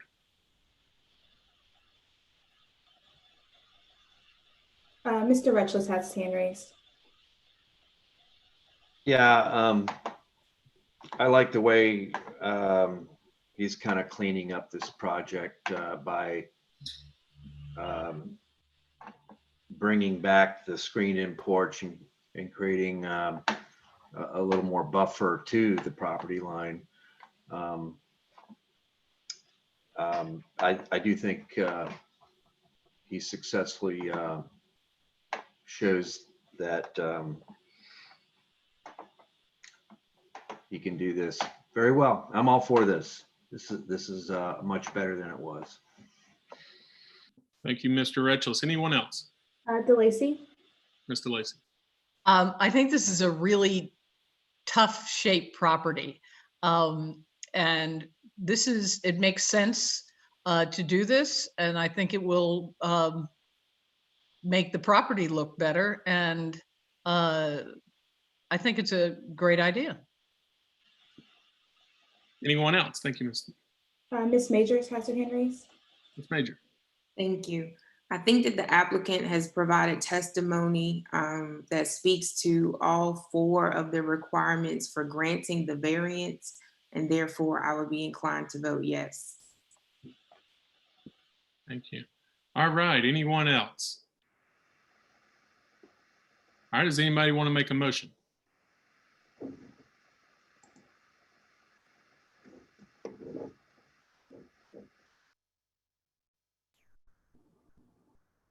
I know somebody does.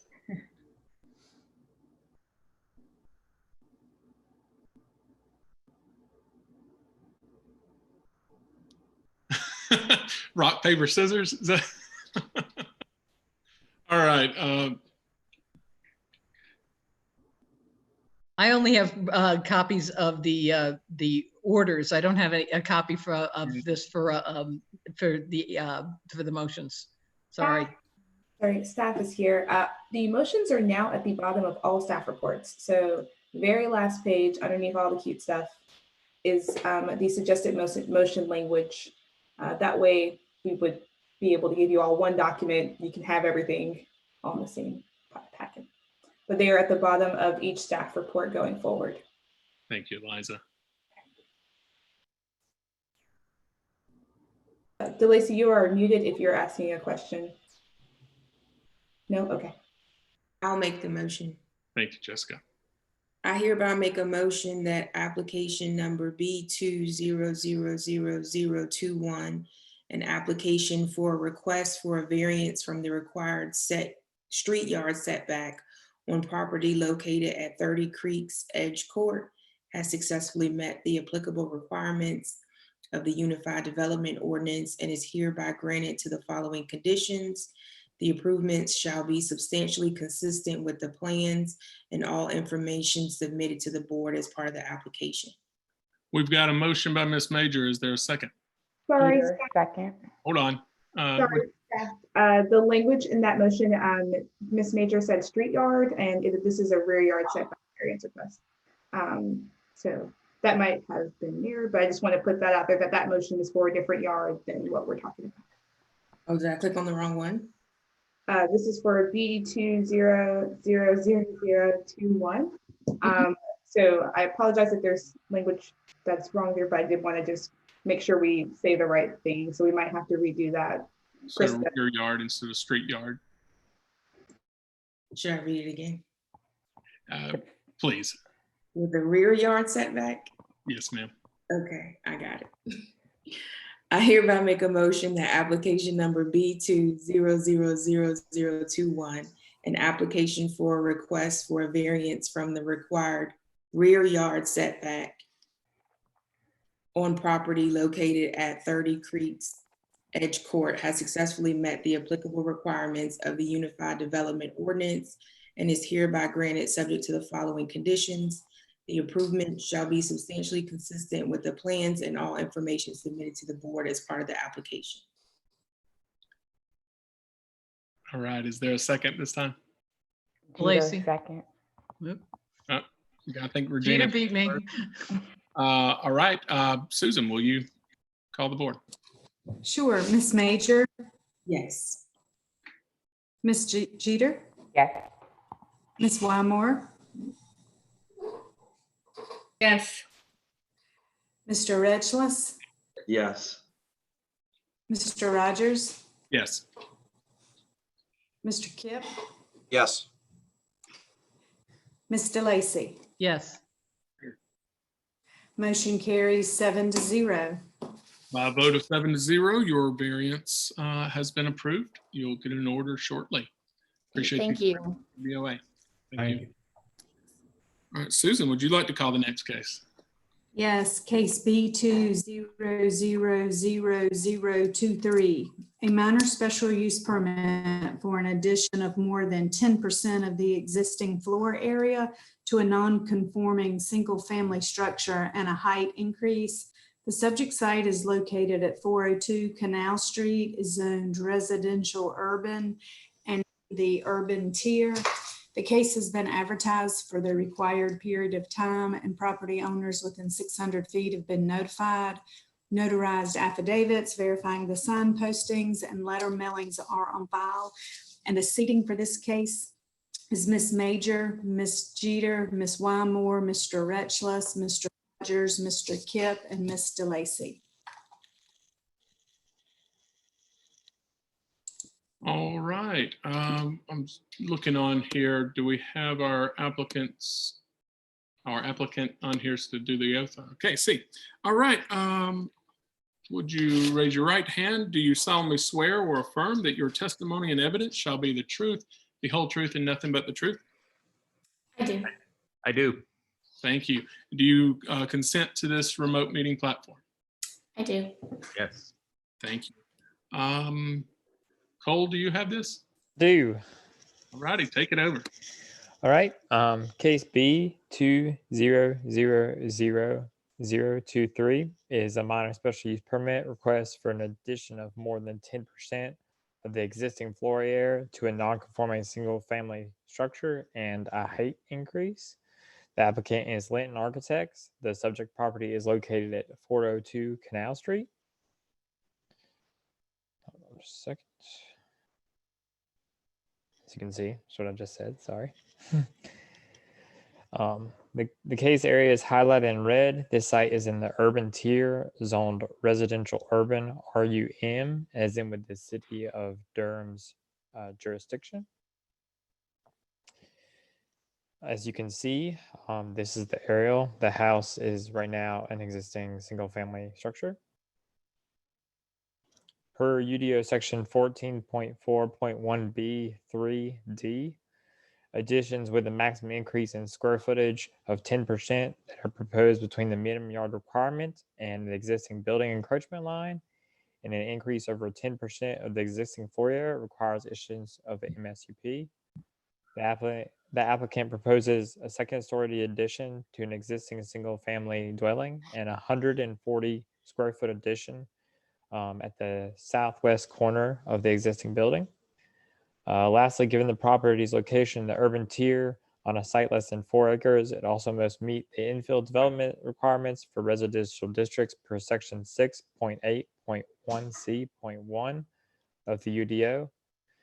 The proposed addition's new height of 20 feet and 3/4 inches is in compliance with UDO section 6.8.4C, as it does not exceed the maximum height of the 55 feet permitted in the zone district. In addition, it is not more than 14 feet taller than the height of structures along the block face of Canal Street.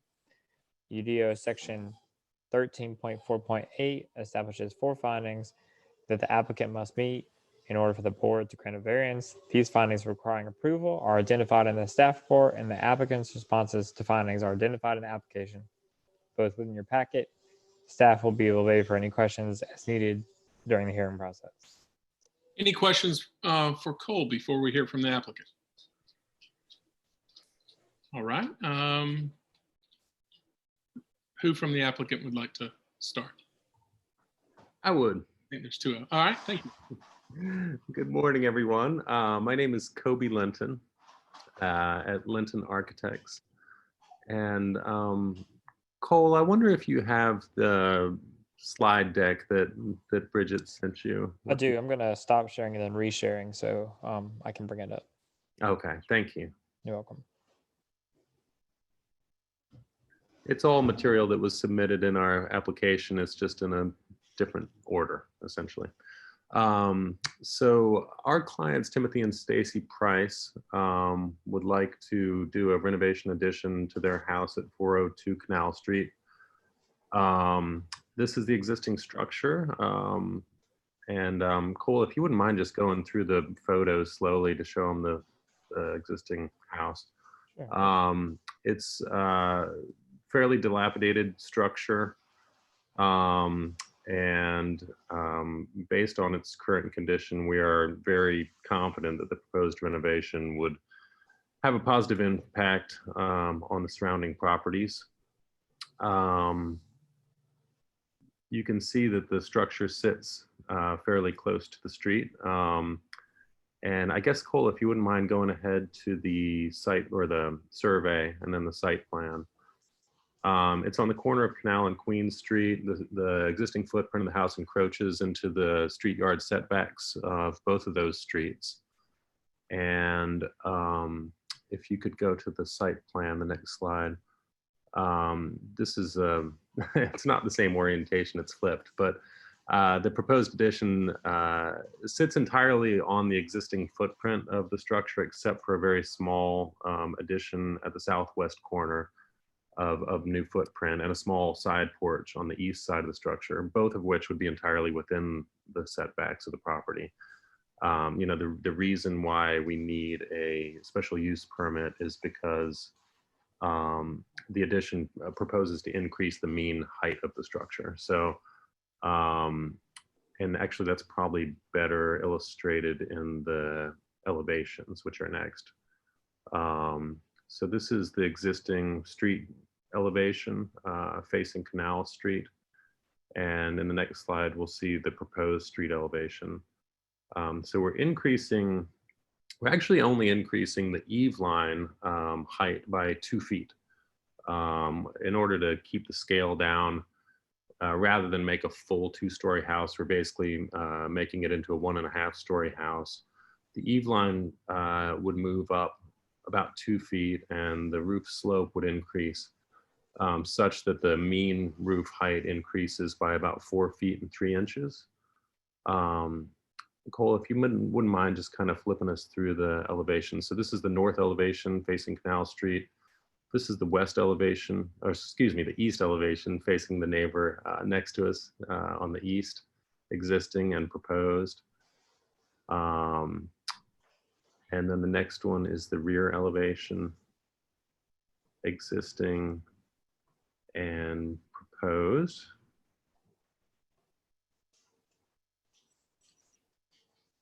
And then last but not least, we have the west elevation, which is facing Queen Street. So this is the existing west elevation, and this is the proposed west elevation. So as I said, the increase to the overall roof height, the mean roof height per the ordinance is about 4 feet and 3 inches. All of the new footprint so all of that is within the existing footprint. The only new footprint is actually where you see to the right side of this elevation at the southwest corner. We're adding, I believe, 140 square feet to the southwest corner of the house. And then I guess the only other thing to discuss, I guess Cole mentioned we need to comply with infill development standards in the ordinance. And if you could go to the next slide, Cole. We only have one adjacent property on our street face since we're on the corner, which is the house immediately to the left, which is to the east of our property. And you can see that house here on the left-hand side of the slide, 404 Canal Street. And the next slide kind of shows the relative height. So, you know, we can't, our new property obviously can't exceed the maximum roof height for the zone, but also we can't be more than 14 feet taller than the adjacent structures on the street face. And in this case, we're within 1 foot of height to the property next door, which is the only applicable property. There are also several other large 2-story houses on this block directly across the street, which are significantly taller than the proposed structure here. And in any case, we think that the proposed renovation will be a significant improvement to the block and have a positive effect on the neighboring properties.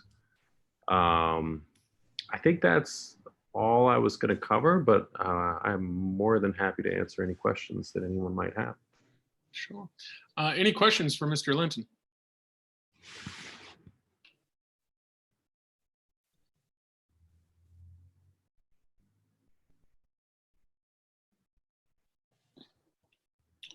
All right. Mr. Linton, you must have done a really good job explaining everything. This is Rex here. Mr. Reckless. Hi. So in the design of this house, were you able to configure this design with a slightly lower pitch roof to? I'm sorry, Mr. Reckless. I lost you for just a moment. I'm sorry. Would you mind repeating your question? Sure. In the design of this house, did you look at maybe a way to still get your design criteria, you know, and satisfied of the customer to, you know, have a lower pitched roof so you didn't go over the, you know, the height? I notice it's like 1215, 1216 pitch roof. That's awfully steep. Aren't you able to adjust that so we're not here? So they wanted to create a second floor. The house is currently a 1-story structure and a relatively small house, as you can see. They have 4 children. And so the only way to have bedrooms for their children essentially was either to do a big addition on the back of the house or to do a second floor. It was sort of a question of whether to go up or go out. And they actually currently live directly across the street on Canal Street in a house that we restored for them 6 or 7 years ago. And you know, I think their main motivation for moving across the street to this property is that it has a backyard. It's actually got a pretty good sized backyard. And so, you know, they didn't really want to do an addition on the back of the house. And so in order to create the space for their children on the upper floor, there were really sort of 2 options. It was either, you know, and we've done probably 15 or 20 second-story additions just in the past 5 years in Durham. It's sort of 2 options. Either we can increase the height of the perimeter walls and maintain a lower slope roof in order to create full height usable space above, or we can sort of do a combination and, you know, do a modest increase to the wall height at the exterior and increase the roof slope, which tends to keep the scale down visually from the street. And so that's kind of what we opted for in this case, especially because the house does sit so close to the street. We wanted to, create that new space upstairs while minimizing the scale. And so that's why we kind of kept the exterior wall increase in height to 2 feet, and just played with the slopes until we had a sort of minimum space upstairs to fit the rooms, which are actually quite small bedrooms, in order to fit underneath those roof slopes. And they're obviously all with shaped ceilings that follow the underside of the roof planes. So the actual interior of the bedrooms have the slope. Is what you're saying? To get the height in the bedroom, so you had to go with a higher slope roof? Yeah, exactly. It was the only way to create enough full height walkable space upstairs. Okay, that answers my question. Thank you, Mr. Lynn. Any other questions for the applicant? I have a question. Is there someone else who's going to be presenting on whether or not this is substantially injurious to the value of the properties in the general vicinity? No, ma'am. I guess we didn't anticipate opposition to this project, and we, based on the extreme dilapidation of the existing structure, the photos that we've shared are actually after our client removed, I think it was 6 or possibly 7 40-yard dumpster loads of debris from the site. It was the folks that lived here were hoarders, and the trash was stacked to the ceiling, and throughout the yard you can see a little bit of it left. Basically, it's extremely dilapidated and in very poor condition. The truth is, that from our client's standpoint, well, we actually had it priced both ways. It would be less expensive for them to tear this house down and build a bigger house on the property. But the former owners, their son was murdered in front of this house, and they have a very, very significant emotional attachment to this house. And so, and our clients are friends with them. And so rather than taking it down, which they thought would be kind of devastating to the former owners, they decided to work with what was there, in spite of the fact that it's going to cost them more. But I think we don't have a real estate appraiser to testify to the effect on the value of the adjacent properties. But I think just based on the condition of the structure that's there and what we're proposing to do to it, there's just no question in my mind that it'll have a positive effect. This is Jeter. I was just going to also follow up on the question that Ms. Major asked around the impact on surrounding areas if in fact this was passed. I personally would like some more information regarding the impact on surrounding properties before I could proceed. Is there a concern that this might diminish adjacent property values? So I don't think there's a concern, but I do think that we have to have evidence that it doesn't in order for us to approve it.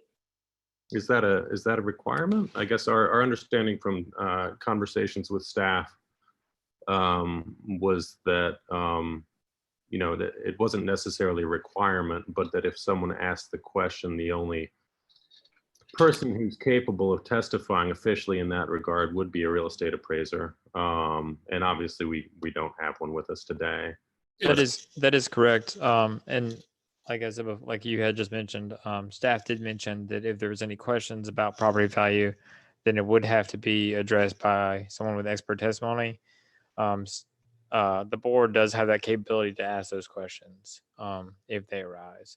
So when we did have a meeting, it was advised that you can, but it wasn't required. But to tell you that if there was questions, it would have to be answered by expert testimony. So it is part of the review factors. This board has many times kind of taken cases one by one, as we are supposed to, and are able to draw conclusions with ourselves. But So yes, that's all I've got to say about that. Any other thoughts or questions for the applicant? Can I chime in? Please do. Okay. I'm not a licensed appraiser, but I am a licensed real estate broker. How big will that house be, Kobe, approximately? Oh gosh, Bridget, you may be able to answer that better than I can. Do you recall the completed square footage? Yeah, so the existing house is roughly 1,400 square feet, and then our proposed addition will be roughly 2,900, and that includes the main floor, our new upper floor, and a new finished basement. So 2,900 total after. Yeah, and that doesn't include the screen porch or the side porch. Okay. All right, so just rule of thumb, again, I am a licensed real estate broker. Taisha could certainly chime in as well, and anyone else who knows. The house will be worth at least $200 a foot times 2,900. That's 580,000. I'd say in its current state, because it's on a big lot, it might be worth 150,000. I didn't look and see what they paid, but this would be a huge improvement. That was also a problem corner. It was a hangout corner. In fact, was kind of a weird place to drive by because, you'd get greeted and it was kind of weird.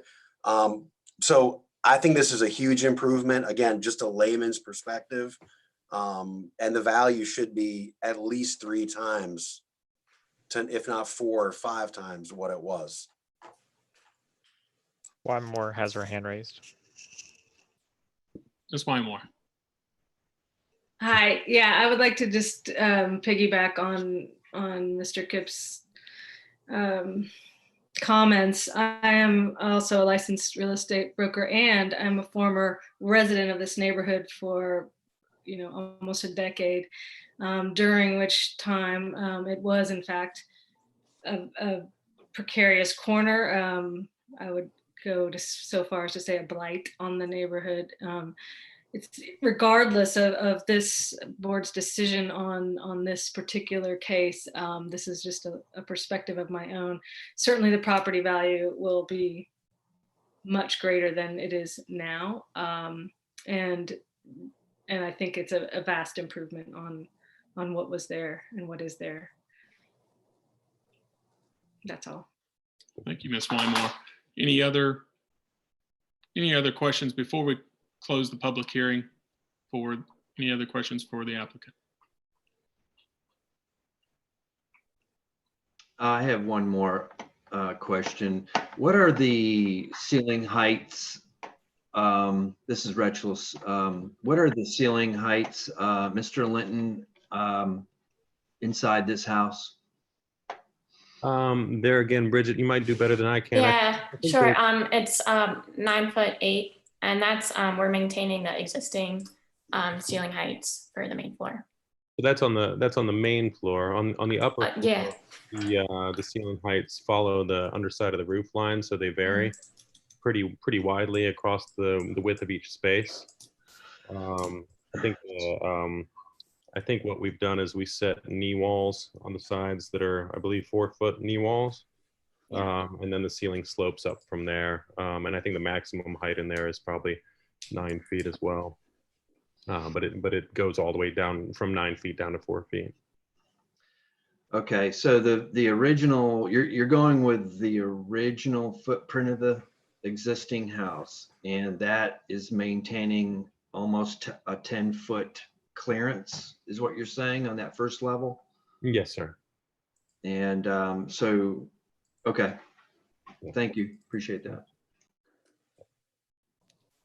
Any other questions? All right, let's close the public hearing and have a recommendation from staff.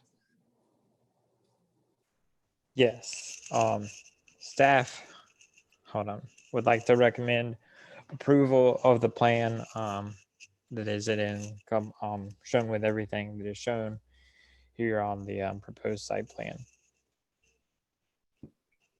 All righty. Discussion among the board. I or have more a discussion, shall I say? if we're allowed at this time to ask counsel.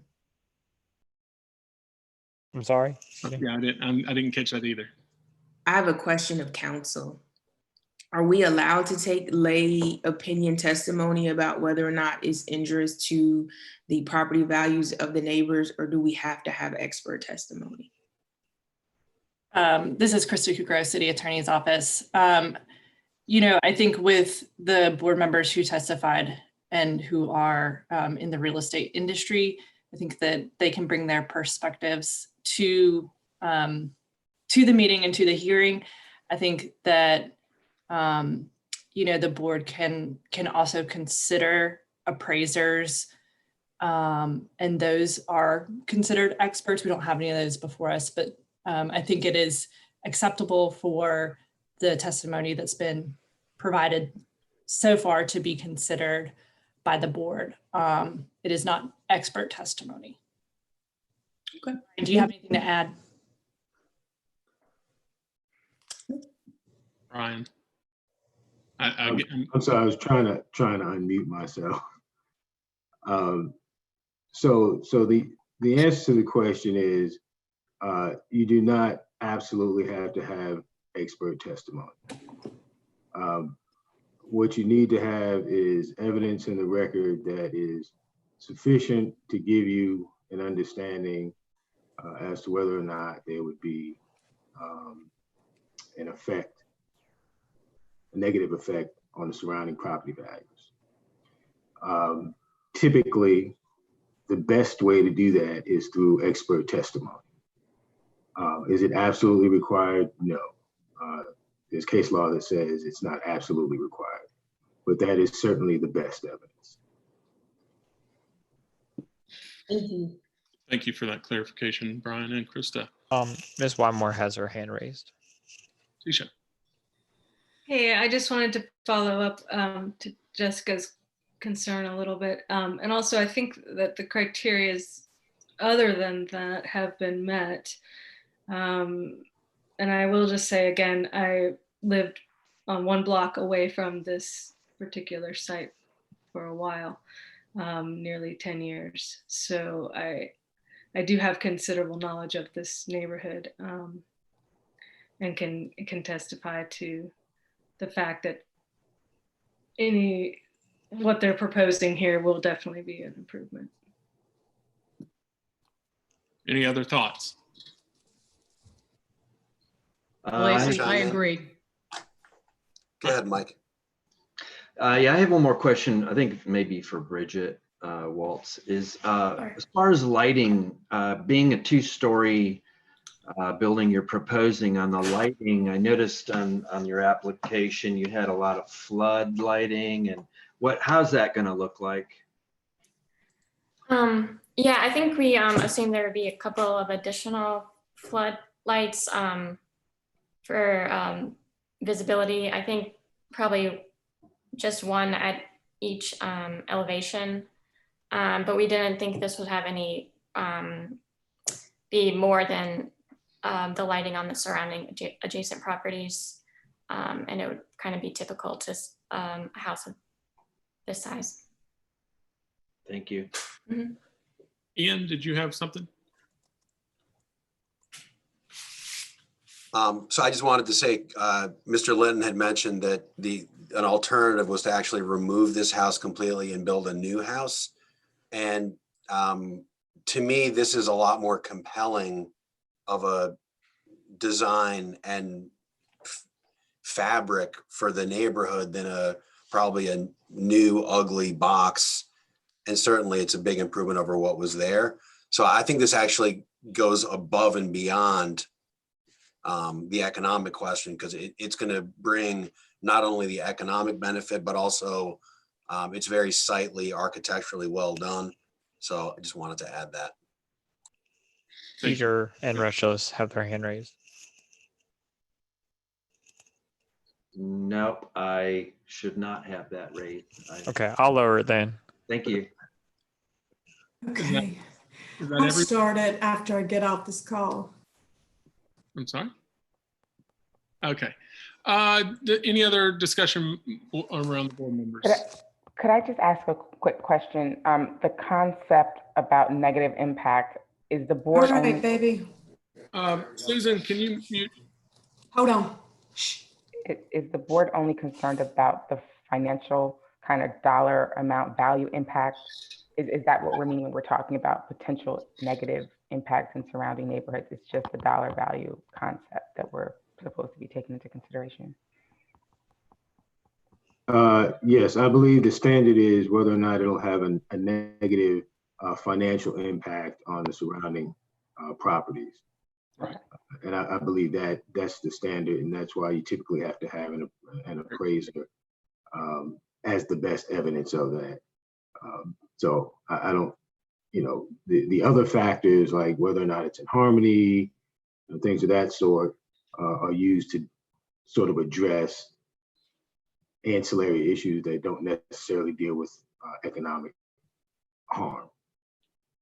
Okay, thank you.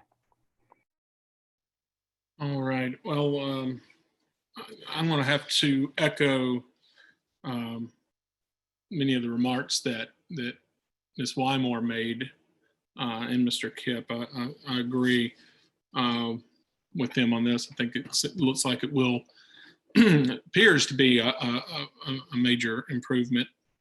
All right. Before anything else, anybody have any last? I can't see the fate. There we go. Now I can.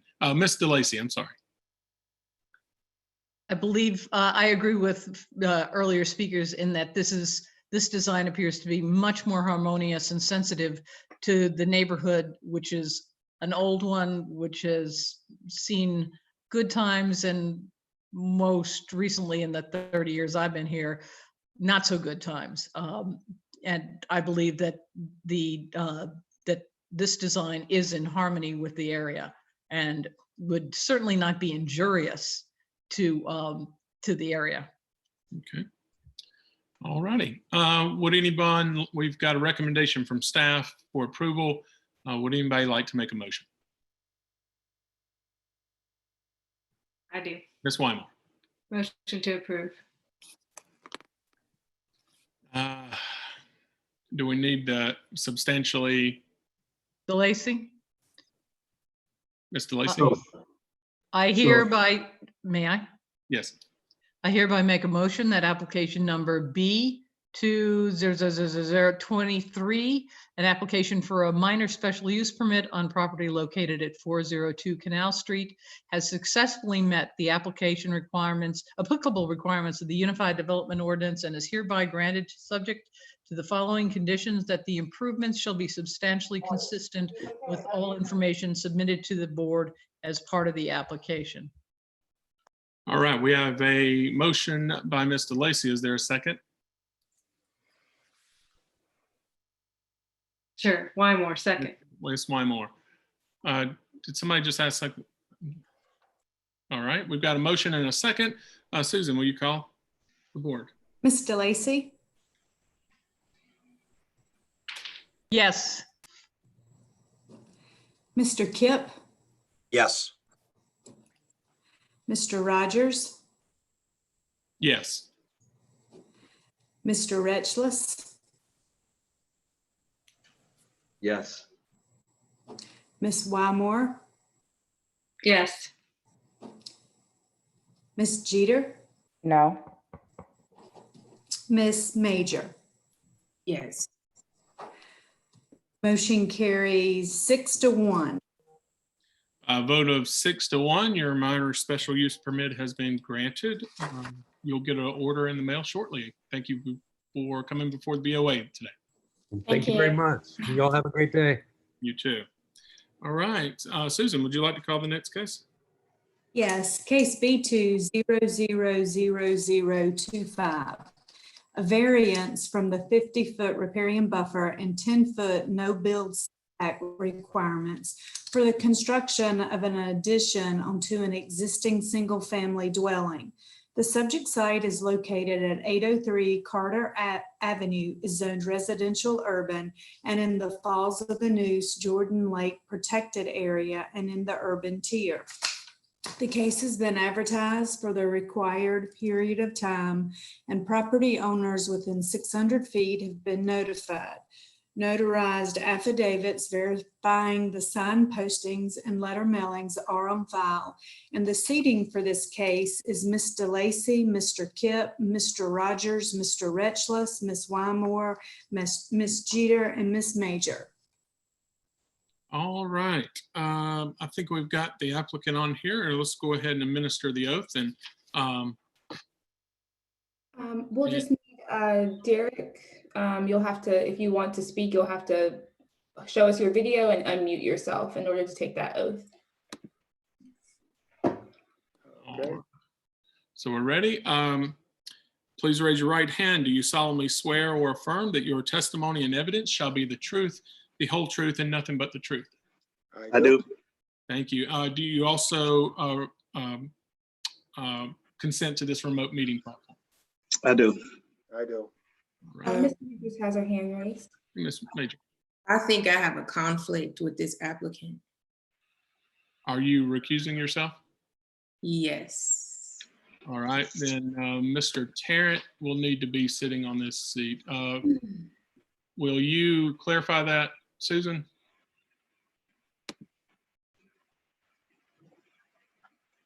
All right.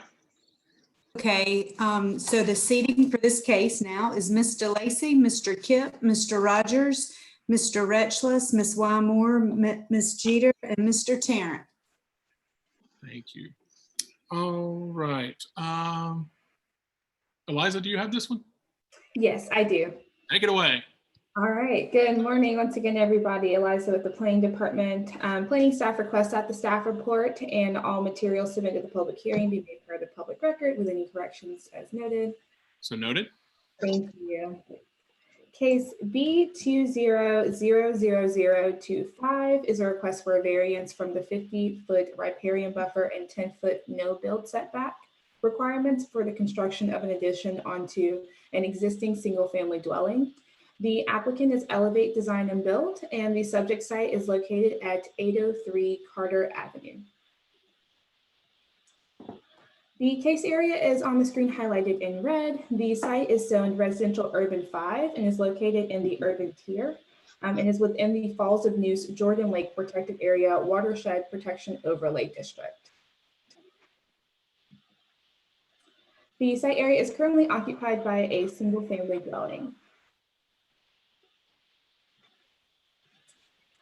The Unified Development Ordinance requires in section 8.5.4b.1 and 8.7.2e a 50-foot buffer for an intermittent stream, which a stream determination was done to determine that that is what this stream is.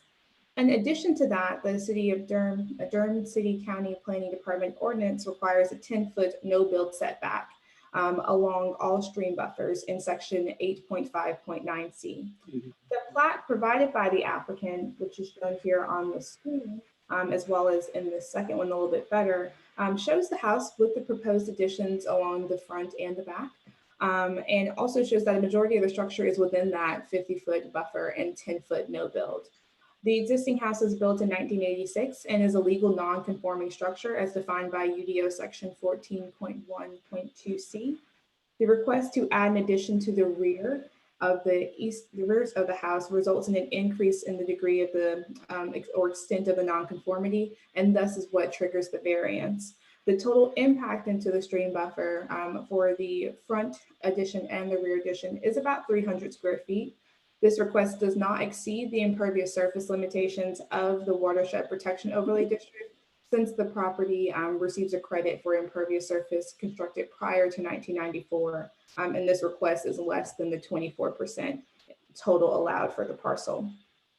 The UDO section 3.14.8 establishes 4 findings that the applicant must make in order for the board to grant a variance. These findings requiring approval are identified in the staff report, and the applicant's responses to the findings are identified in the application, both of which are within the packets that you all have received. Staff will be available for any questions as needed throughout the hearing process, and all of the documents that were included in the application are available for perusing on screen. All right, thank you, Eliza. Any questions for Eliza before we hear from the applicant? All right. Not sure which one of you are going to start it off, but I'll turn it over to the applicant. I will. So our goal is to build my name is Shahid Hassan. I'm the general contractor, and our goal is to build an additional 365 square feet to the property. We're going to put 325 on the front of the property and an additional 45 for a closet addition at the back. The current property is 1,000 square feet or 1,008 square feet, and the entire property is actually encroaching on the setback required for the stream. So since the UDO was implemented prior to the construction of the property in 1986, and no other major construction has taken place, the owner had no knowledge of the non-conforming property.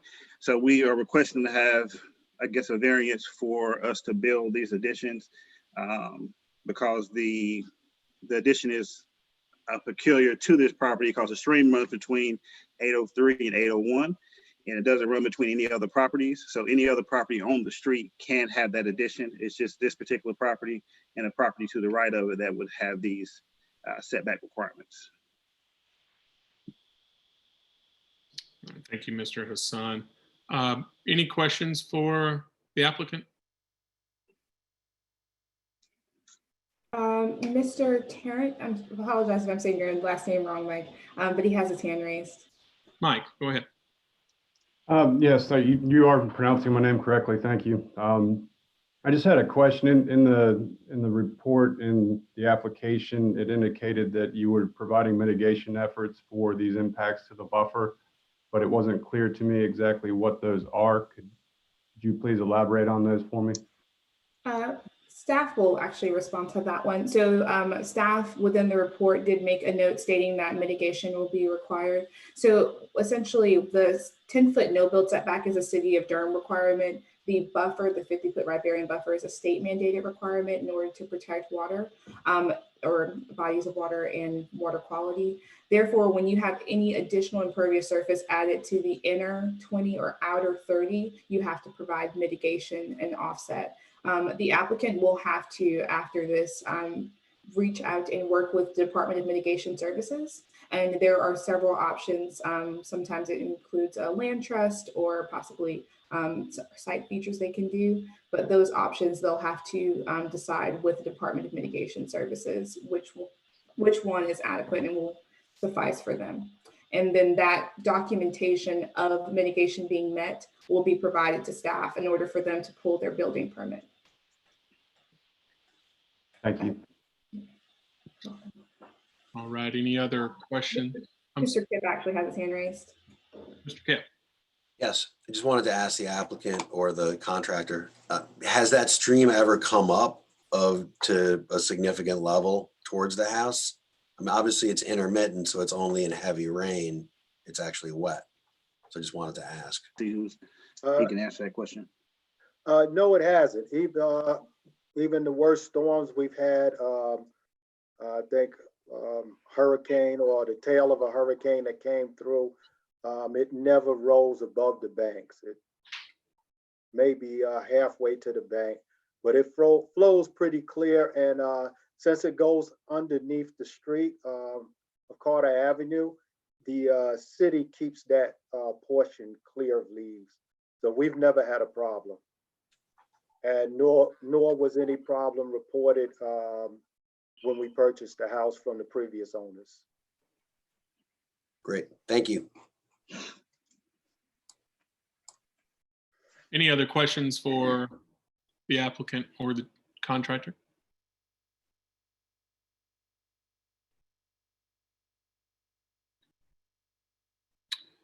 All right, we'll close the public hearing. This is a variance, so there is no staff recommendation. Any thoughts for the board? Anybody want to offer anything?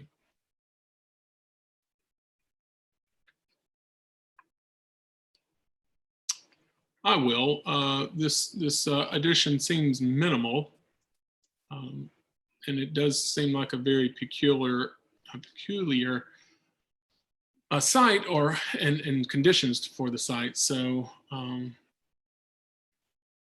I can imagine how when they were started this, they probably didn't know this was was even a problem on the site. So I'm sure it's been a quick learning curve. But does anybody have anything to add? Wretchless, because it's under the 20-foot the length. I think he'll be going before inspections to bring up any additional factors of him building that, and because it is of a minimal size, I'm for it. Thank you, Mike. Anyone else? I agree with Mike DeLacy. Thank you. All right. Well, does anybody want to offer a motion?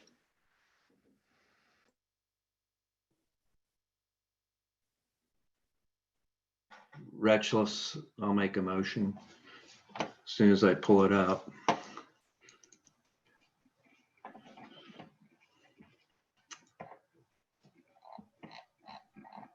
Okay. That's the hard part here. Yeah. It's on Well, page 4.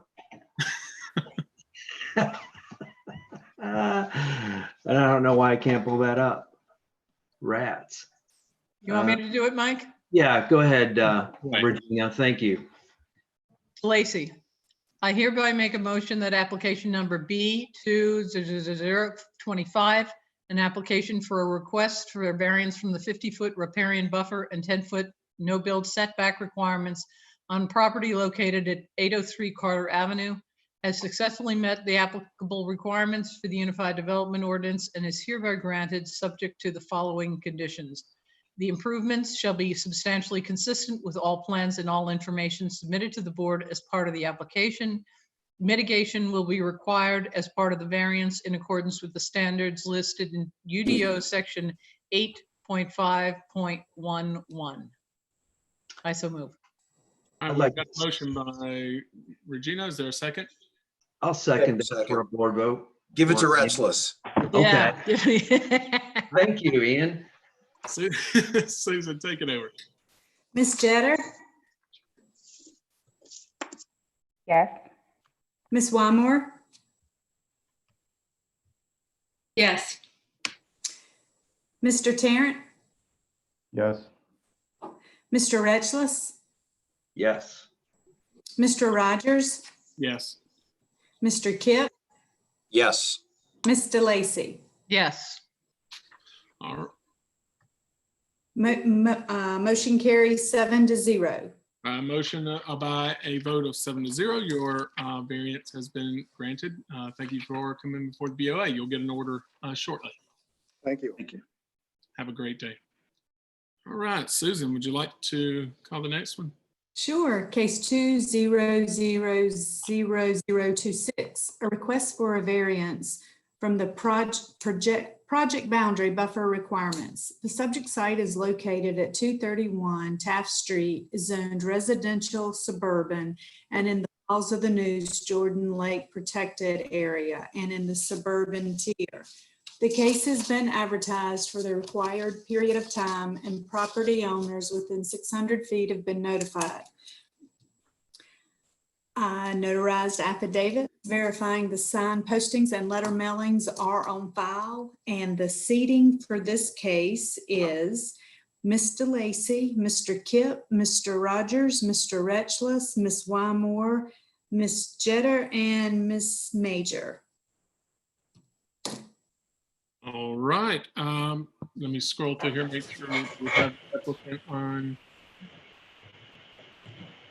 All right, I see someone here. Let's administer the oath real quick. Would you raise your right hand? Do you solemnly swear or affirm that your testimony and evidence shall be the truth, the whole truth, and nothing but the truth? I do. Thank you. And do you consent to this remote meeting platform? I do. Thank you so much. All right. And Eliza, Yes, this one is mine. I have a quick question for the applicant. Mike, we have a second person that looks like it might be yours as well. Are you on two devices? No, no, I am on this one. I think Asris was supposed to be, and he had an emergency, so he had to leave. So it's Okay, gonna be me on this side. okay, thank you. Just wanted to make sure of that. And Yeah. yes, ready to go, Chair Rogers. Take it over. Thank you. Case, Liza Monroe representing the Planning Department. Planning staff requests that the staff report and all materials submitted at the public hearing be made part of public record with any necessary corrections as noted. Noted. Thank you. Case 20000026. I'm going to mute. I hear some. Case B200026 is a request for a variance from the project boundary buffer requirements. The applicant is the Ethiopian Orthodox Tewahedo, and the subject site is located at 231 Taft Street. The case area is highlighted in red on the screen. The site is in residential suburban 8, located within the Falls of Neuse Jordan Lake Protected Area Watershed Protection Overlay District and is in the suburban tier. The site area is currently a place of worship. As you'll see on the screen, the highlighted red area is going to be the case in question. And then the parcel directly north of that is also a part of the overall place of worship use. Per section 9.4.3b of the Unified Development Ordinance, non-residential development proposed in residential districts, a residential zoning district that's adjacent to a residential district or residential developments on other properties that would not otherwise require a buffer shall provide buffers in accordance with the provisions in the commercial neighborhood district. That is UDO jargon to say when you have a non-residential use adjacent to a residential use, even if they are the same zoning district, you have to have buffering between those uses. In this case, the applicant would be required to provide a 30-foot project boundary buffer along this portion of the site. Or excuse me, along this portion of the site where it has this gathering place, the proposed gathering place. Given the narrow and interesting size of the lot, the location of the existing building, the existing parking lot, and all the other existing factors, the proposed location of the of the new gathering place, the applicant is requesting a 25-foot variance from the 30-foot project boundary buffer, thus asking for a 5-foot project boundary buffer. The applicant proposes to provide additional landscaping within the 10-foot setback and the remaining 5 feet of the project boundary buffer for a total of 15 feet of space in between the parcels. And they are proposing to provide additional landscaping so that it meets the screening requirements as if it was still 30 feet, but within just that 15 feet. Staff has expressed to the applicant and requested some landscaping documents just so that we can kind of alleviate some concerns that we had about the ability to do so. But we do acknowledge that there will be an opportunity for a review and comment of landscaping and planting during site plan review, as if approved, this case will have to go through the site plan review process. UDO section 3.14.8 establishes 4 findings that the applicant must make in order for the board to grant a variance. These findings requiring approval are identified in the staff report, and the applicant's responses to the findings are identified in the application, both of which are within your packets. Staff will be available for any questions as needed during the hearing process, and I'll probably exit out of this view so we can zoom in on what's in front of us. And I'm available for any questions. All right, thank you, Eliza. Any questions for Eliza before we continue? All righty, we'll turn it over to the applicant. All right, I was on mute. Sorry. Okay, so I am a member of the building committee now, currently serving the church. So a brief history of what about Ethiopian Orthodox Church. For those of you who don't know, the Ethiopian Orthodox Church is the largest of the Oriental Orthodox Christian churches with a total membership of 36 million people, the majority of whom live in Ethiopia. It is founding member of the World Council of Churches. The Ethiopian Orthodox Church is the communion in a communion with all the Oriental churches and independently structured, with the head of the church being the patriarch presiding in the Holy Synodos in Ethiopia. Under the patriarch, there's an archbishop and bishops that are appointed to lead the regional and international parishes, and our church as such belongs to the Ethiopian Orthodox Church under the Bishop Abuna Yacob, who is in charge of the Ethiopian Orthodox Church in Georgia, South Carolina, and North Carolina. And that's just a brief history of the church. And I think with the ordinance from which a variance is requested are the 943 buffer requirements. And we'll be addressing the location of the buffer width, permit activity in the buffer area, and adjustments to the required buffer also. It's going to be addressed if we're approved. So what we want to do is the Ethiopian Orthodox God the Father Church is located at 231 Taft Street in Durham, North Carolina, 27703, with zoning RS8. Plan to place a manufactured building structure on the south side of the property adjacent to the property located at 301 Taft Street, Durham, and with the same zoning RS8. Since the adjacent property is also the same zoning, the planning structure is used only for a few hours every Sunday. We request a variance from the UDO 9.4.3 in terms of 10-foot setback and 5-foot buffering, which is a total of 15 foot from the property line, like Eliza had indicated previously. In other words, we are requesting the distance of the property line to the planned manufactured building structure to be 15 foot, and permission to have the remaining setback serve as a buffer. So the ordinance required is the City of Durham Unified Ordinance 9.4.3 standards require our property to have a capacity of 0.6, setback of 10 feet, and buffer of 20 feet.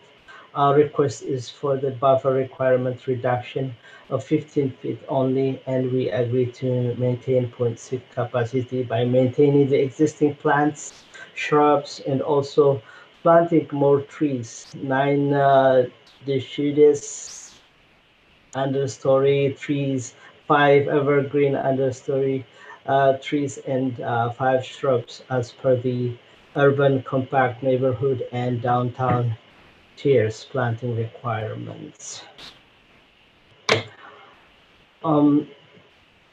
The property is place of worship of adherent of Ethiopian Orthodox Church and currently located at a 1.012 acres land with 2,749 square foot of gross building, which is only used to hold religious masses as required by the church. There is an area and worship fellowship hall building containing 1,100 square foot, which is only used for breaking bread and fellowship after the mass. Along with building, there is a paved parking for vehicles, associated site work and landscaping. The plan is to place a manufactured building structure on our property for multiple uses, enable the priest and the choir to prepare the service and dress up with religious attire, the choir to rehearse and dress up with a religious attire in preparation for the service. The priests and the choirs to meet after the service and hold meeting about religious services and the priest to console and confession services to individual members of the church on the adherent at large. Um, In planning for the placement of the manufactured structure, we looked at the alternatives such as using the open space in the north side of the church property. However, the buffer requirement is 50 foot as the adjacent property is industrial zone. In addition, the land on the northeast corner is populated with older hardwood trees which provide an environmentally and aesthetically positive presence as well as area of solitude and serenity where the church members and their children can use to relax and reflect. The only suitable location for placing the structure is the one on the south side as shown on the map attached and for which this application for variance is for. And the plan to place the manufactured building structure is to meet the religious requirements of the church. The religious requirements themselves are now new, but not new, but we were unable to meet those requirements until now due to funding problems. The delay caused an undue hardship for the priests and the choir perform their religious duties. We have now secured the fund to get the structure built and meet the church religious requirements. And the request is consistent with the spirit, purpose, and intent of the ordinance. The building structure is needed for 4 hours on Sunday only and will not have any noise implications. We will also plant 9 deciduous understory trees. I cannot say very well, but 5 evergreen understory trees and 5 shrubs in the 10-foot setback and 5-foot buffer area in order to be consistent with the spirit, proposed purpose and intent of the ordinance. In anticipation of increased impervious area by the manufactured building structure, we are applying for a credit of impervious area for new easement, 1,216 square foot to be set aside and never be developed on the church's other property in the neighborhood and located at 305 Taft Street. The attached plan, which is over there,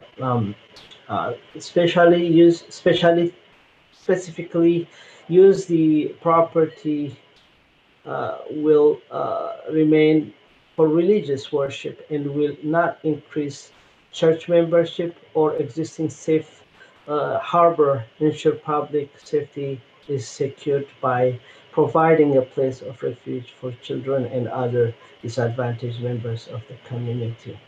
And that's all I have. Thank you, sir. Are there any questions for the applicant?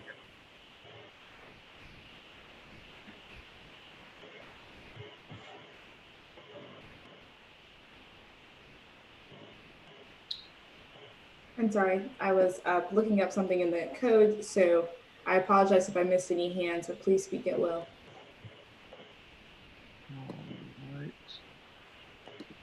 All right, then. No questions, no. All right, for the applicant, then we'll close the public hearing. And excuse me, this is a variance, so there is no staff recommendation. Any thoughts that board members would like to share?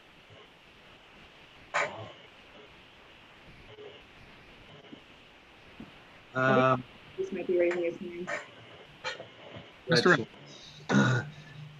I just got to break this down a little bit so I understand it. And maybe some of this is going to go back to the owner here proposing this, but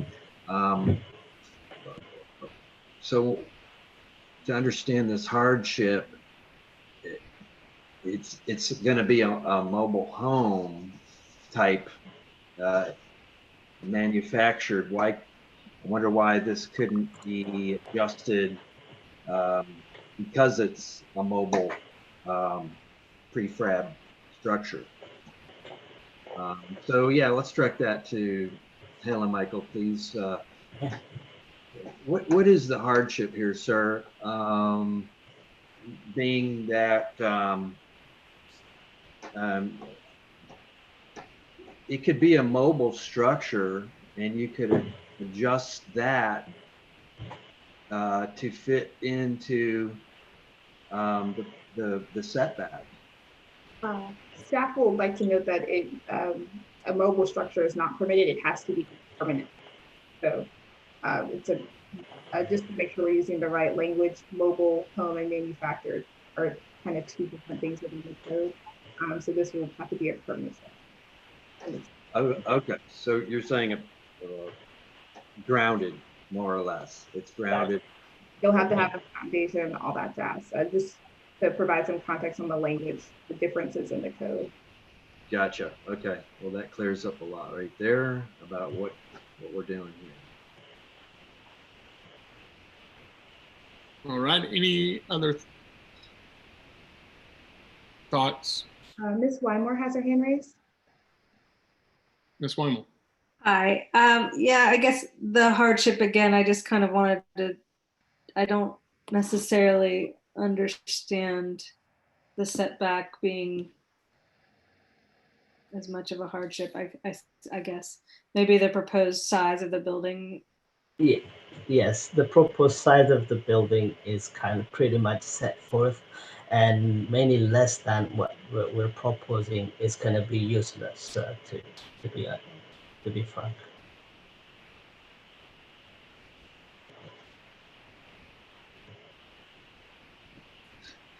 And excuse me. And I guess I'm assuming that if we or if you put this structure in the parking lot or included in that area, I guess that would reduce your available parking Correct. space.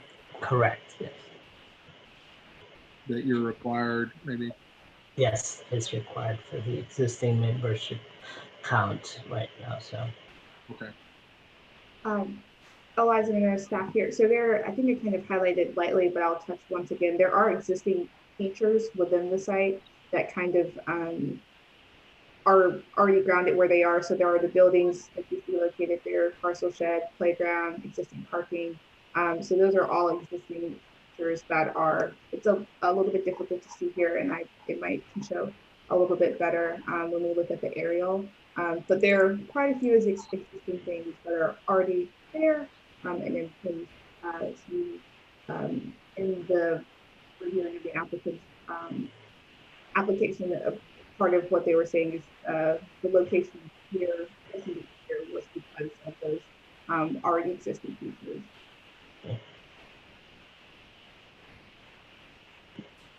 Okay. All right. Anyone else have anything to add?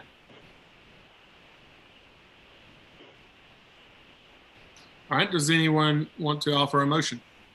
Well, I want to add something is that in the paperwork, it's saying a mobile structure. Can we get that cleared up? Manufactured, it should say. Manufactured. So the applicant and I often emails in which I was giving a confirmation of what they were providing, which is why I made sure to reiterate today that they are providing a manufactured structure to be permanent. They are not permitted to put a mobile structure there. That's right. Okay, thank you. Okay. Final thoughts? Does anybody else have anything to offer or would like to make a motion? Lacey. Yeah, so basically you're talking about a prefab home, not a Winnebago. Correct, yes. Nothing with Yeah. wheels. You're No, talking about yeah. something that's made in a factory, brought Yeah. on site, clamped together, roof put on, and it will be, for all intents and purposes, a building. I think the roof is already built on. Oh, so, okay. yeah, yeah. Thank you. Yes, yeah.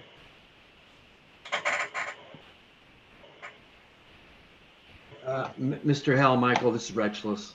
Yes. You don't own that property next door that people are parking at, do you? There is not that property, but the one after is what we. Gotcha. Yeah. Okay, thanks. Yeah.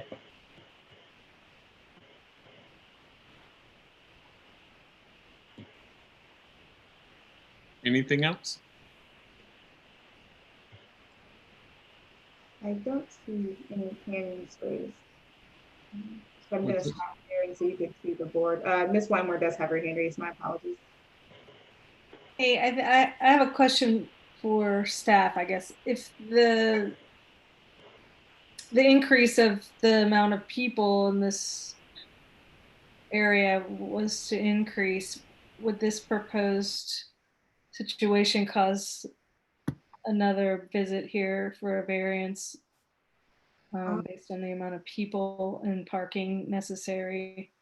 Being that this building is going to be right at the edge of their setback on the other side, the parking lot seems like it couldn't increase if this building was put there. So just Liza Monroe staff here, just wanting to make sure I've got the question correct. You're wondering if whether or not the increase in attendance will have an effect on the parking? If there is to be, let's say a larger number of coming to this place of worship in the future, and this building is there, that impedes additional parking being available or in this space. Is that something that the planning would have? I mean, would there be a need for that increase of parking spaces, I guess, is my question. Yeah, so Liza Monroe staff, thanks for that question. To provide some clarity on the parking standards within the city of Durham, for places of worship, they're not based upon attendees, as opposed to it's 1 per 28 square feet of available assembly area.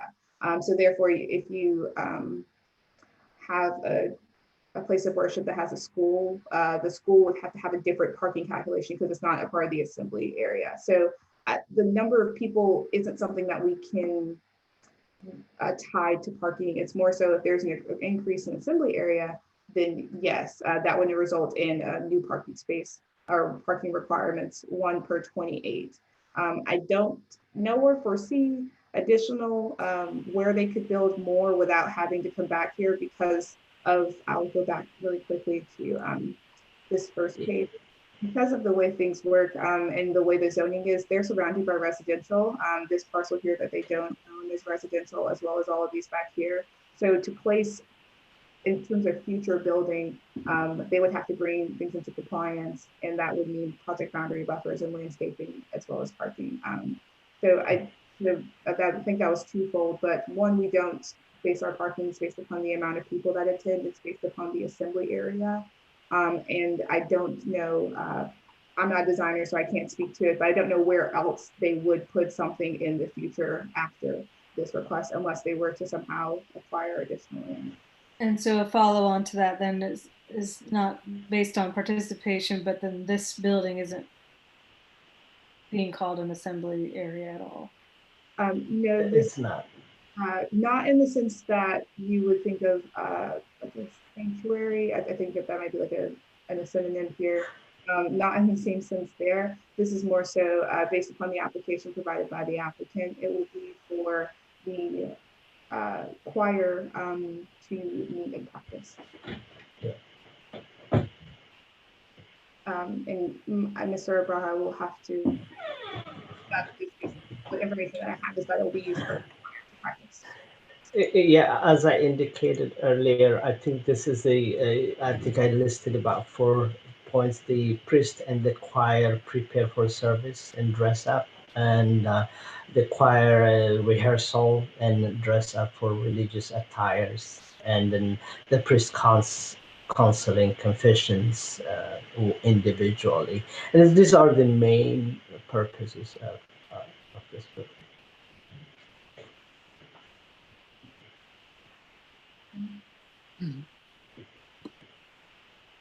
All righty. Anything else? Thank you for that clarification, Eliza.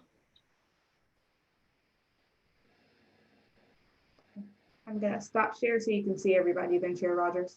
Thank you. Would anybody like to make a motion?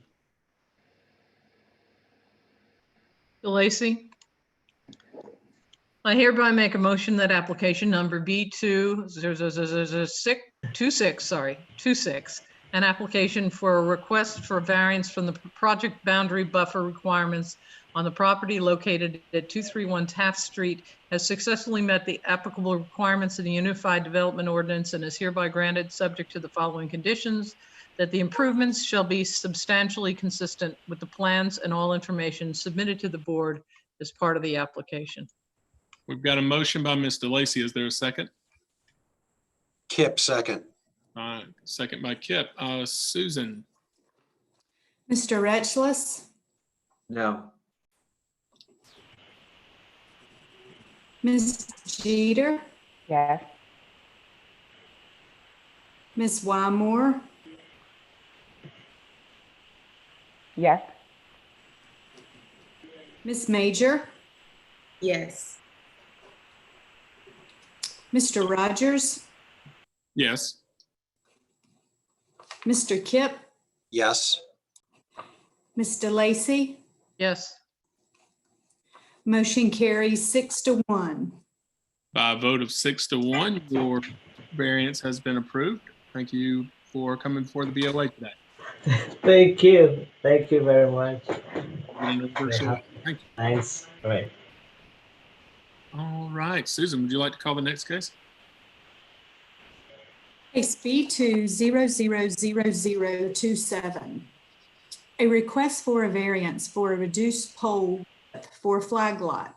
The subject site is located at 312 Prince Avenue, zoned residential urban and in the urban tier. This case has been advertised for the required period of time, and property owners within 600 feet have been notified. Notarized affidavits verifying the sign postings and letter mailings are on file. And the seating for this case is Ms. Major, Ms. Jeter, Ms. Wymore, Mr. Retchless, Mr. Rogers, Mr. Kip, and Ms. DeLacy. All right, is the applicant, let me scroll through here. All right, we'll administer the oath for the applicant. If you'll raise your right hand, do you solemnly swear or affirm that your testimony and evidence shall be the truth, the whole truth, and nothing but the truth? Yes. Thank you. And do you consent to this remote meeting platform? Yes. All righty, thank you. And not sure who on staff has this one. Me, Mr. Rogers. Take it. Good morning. Cole Renigo representing the Planning Department. Planning staff requests the staff report and all materials submitted at the public hearing to be made a part of the public record with any necessary corrections as noted. Thank you. Yes, so noted.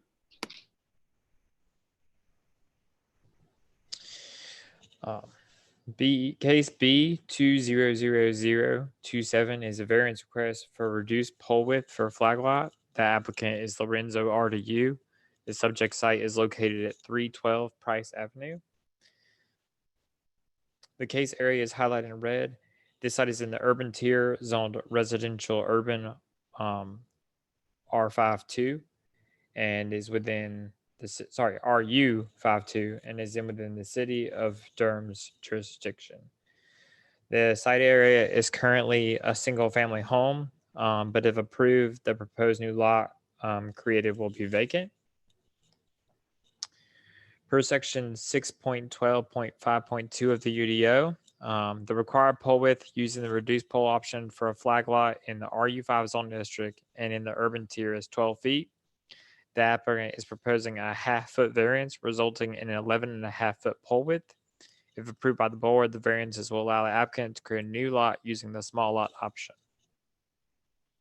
Staff will be available for any questions during the hearing. Any questions for Cole before we hear from the applicant? Cole, one clarification. I think it just now 12 foot is the standard, and the variance is just for a half foot, so it's 11 and a half. Is that what you're saying? Is that what you just said? Just to clear. Correct. But 12 foot is the pole width for only when using the small lot option, which is what they're proposing here. Okay. All right. Would the applicant like to take it over? Just a brief summary of what Cole previously mentioned. I needed to do roughly a 12-foot driveway, but due to the space that we have, 11 and a half feet is the maximum we can go. So that will present a hardship in trying to get correct driveway. If this. Mr. Lorenzo, I think you're cutting out some.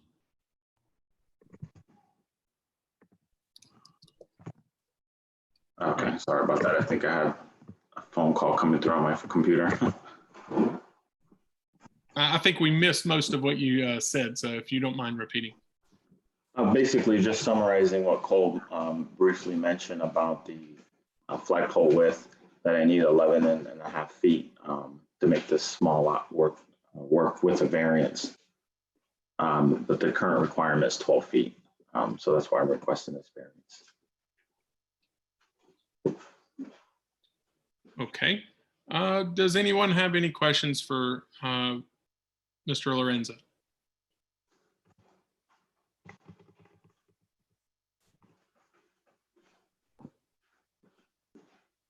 Or staff? This is Retchless. Mr. Retchless. Mr. Lorenzo, what part of that half foot, is it going toward the property line or toward the house that you need? Toward the house. Thank you.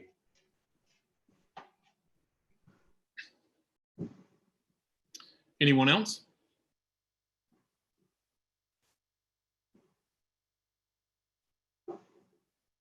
I just like to say, in the scheme of things, we're talking about 6 inches.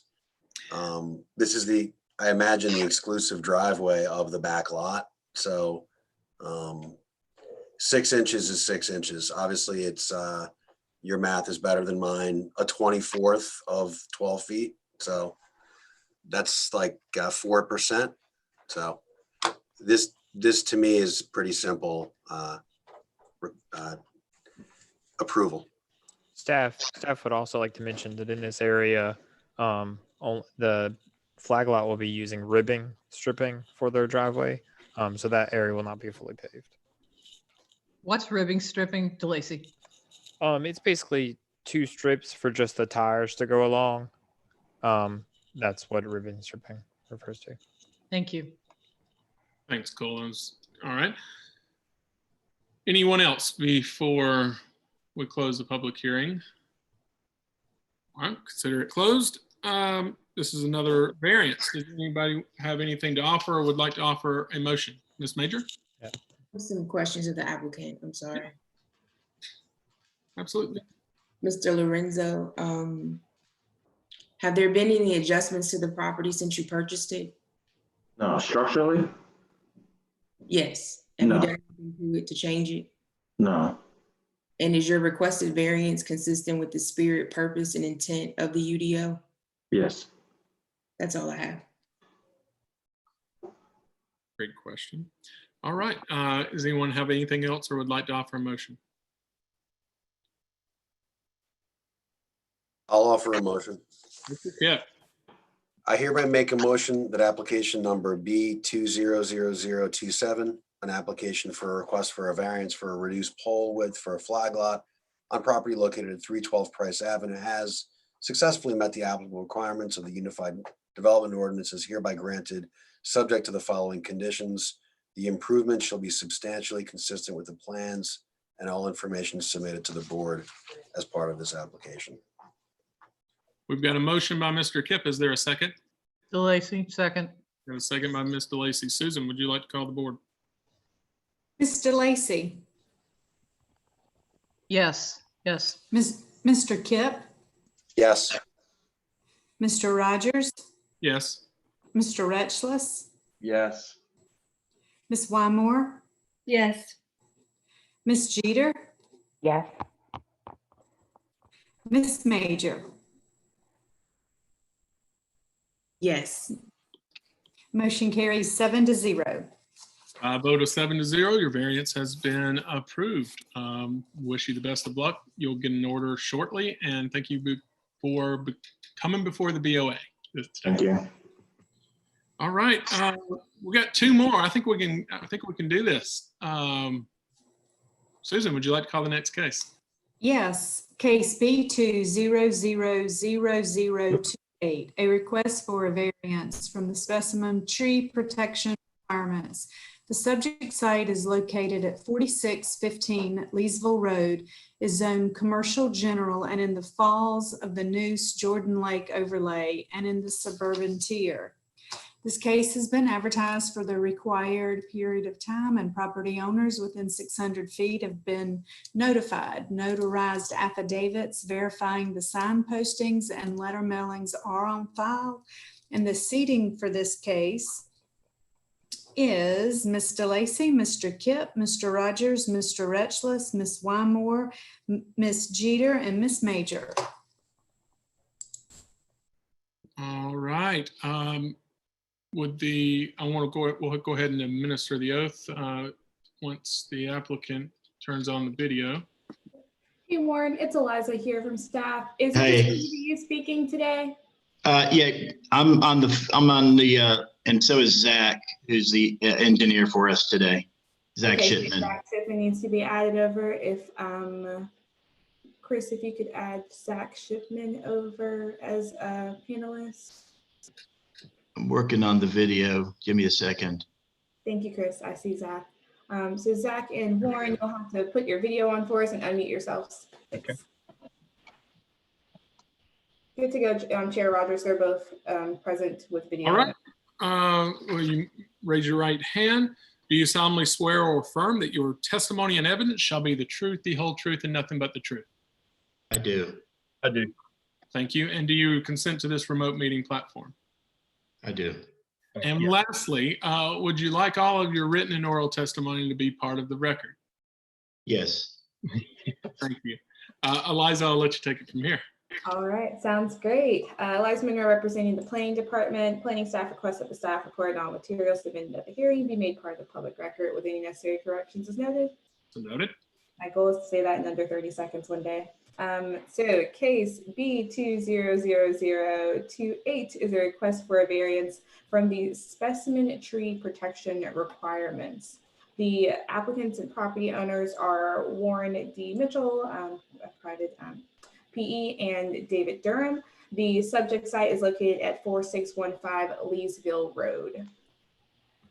The case area is highlighted in red here, the magenta. The site is zoned CG, which is commercial general, located within the Falls of Noose Jordan Lake Protected Area Watershed Protection Overlay District and is within the suburban tier. The site is currently vacant aside from a one-story ranch that will be demoed prior to construction of the project. All right, getting into the fun stuff. Per section 9.4.3D of the Unified Development Ordinance, existing major specimen trees located within a required project boundary buffer shall be surveyed and protected as described in paragraphs 8.3.5 and 9.3.2 of the UDO. Specifically, UDO section 9.3.2 states that in order to receive credit for any retained trees, at least 75% of the root protection zone shall remain undisturbed. The applicant is requesting to remove several specimen trees located within the project boundary buffer on the screen on the eastern side of the property, along the southeast side of the property. The current proposal calls for grading within this buffer area.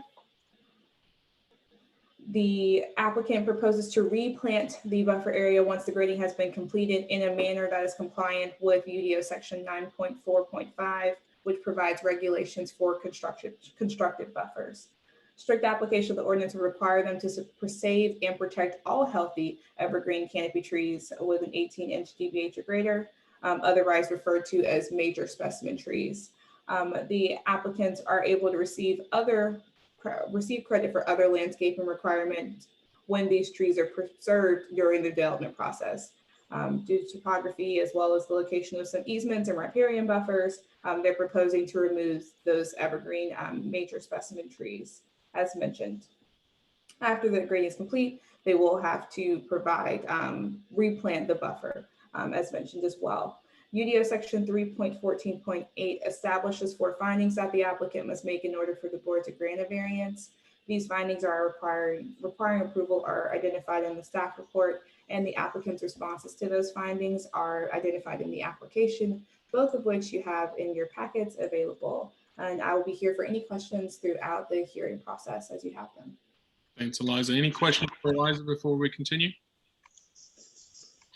All right. Mr. Mitchell, or with the applicant, whoever would like to go first.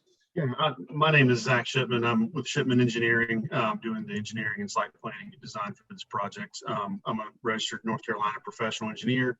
I've been engineering consultant for about 16 years and a licensed PE for 11 years.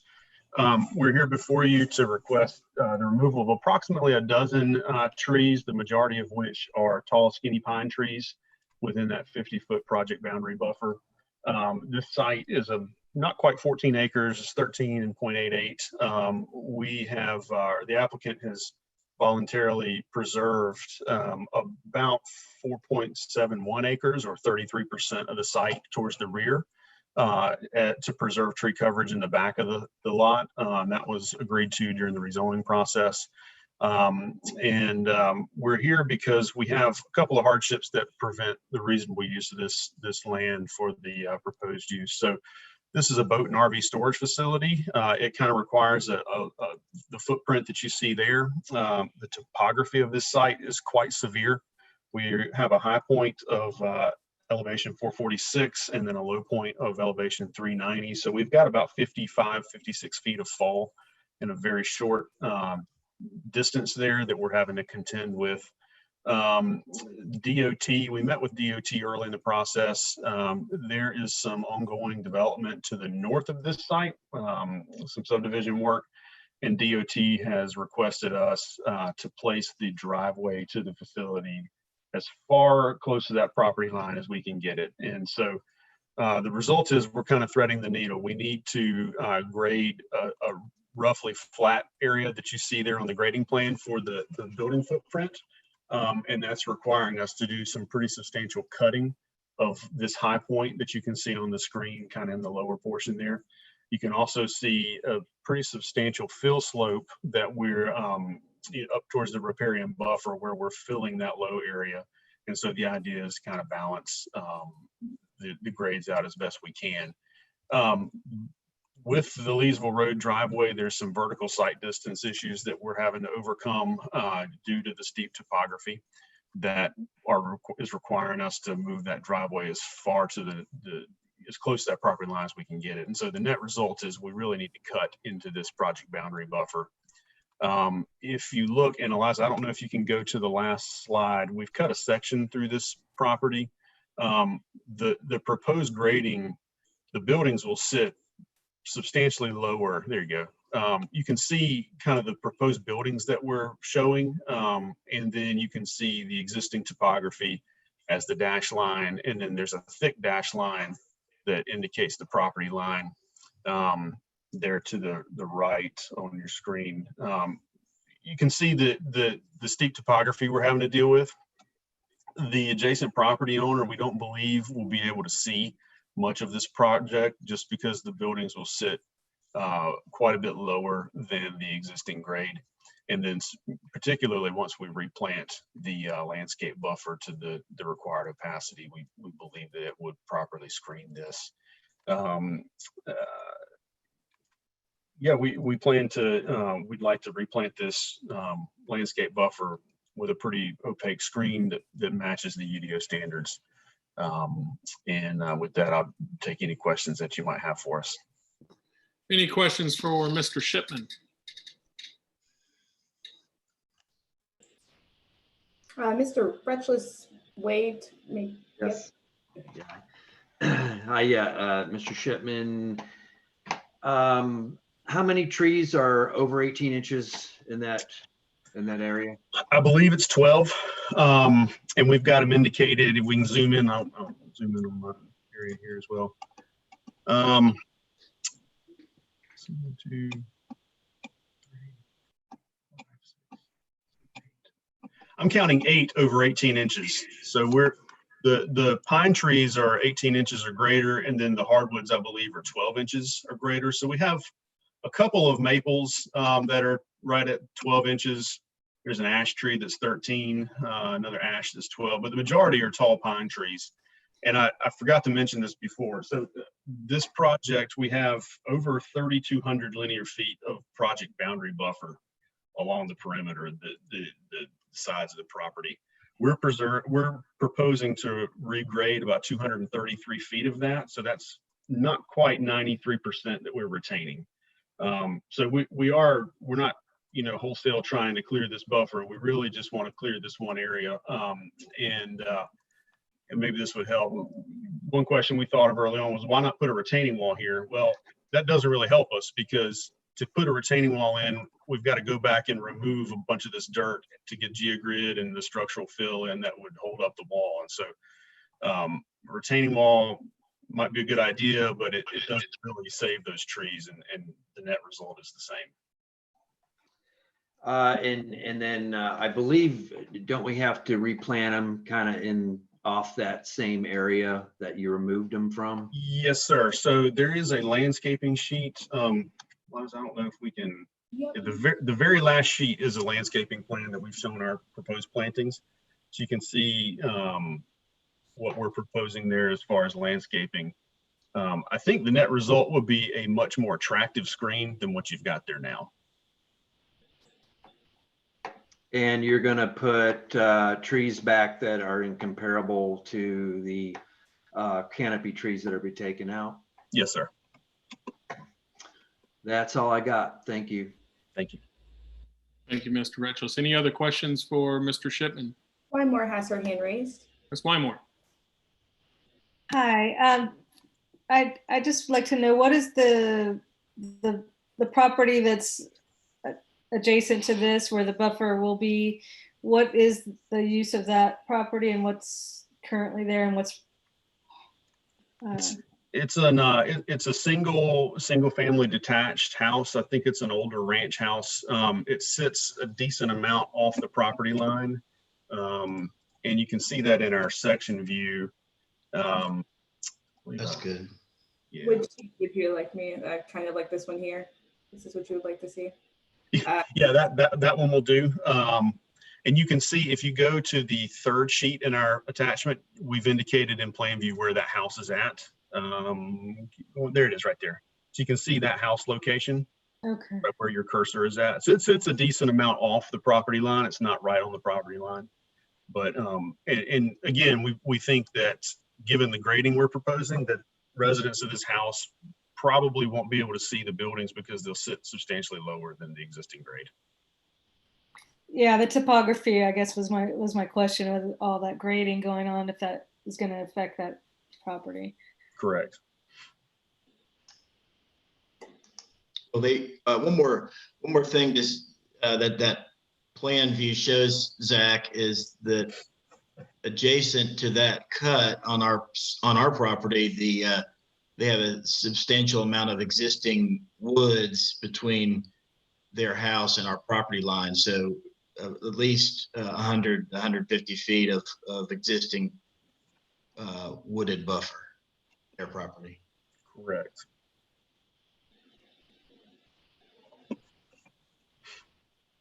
All right. Any other questions for Mr. Shipman?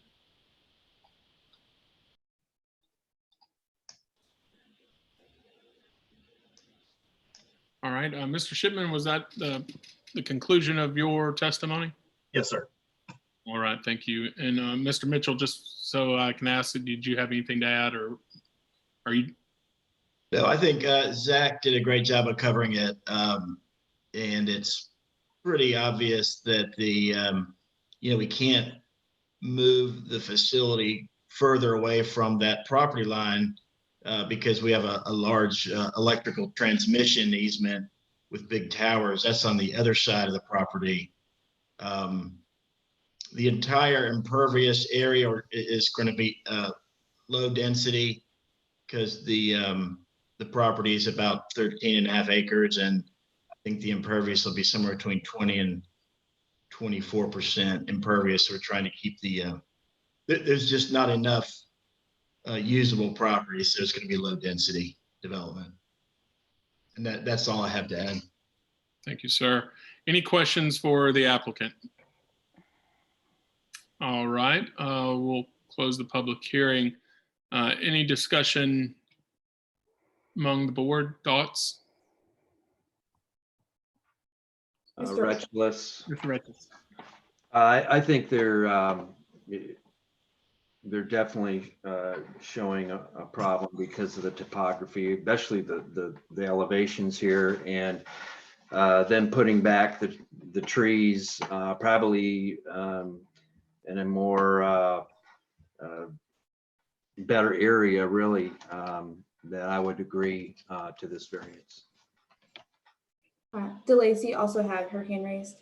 Ms. DeLacy.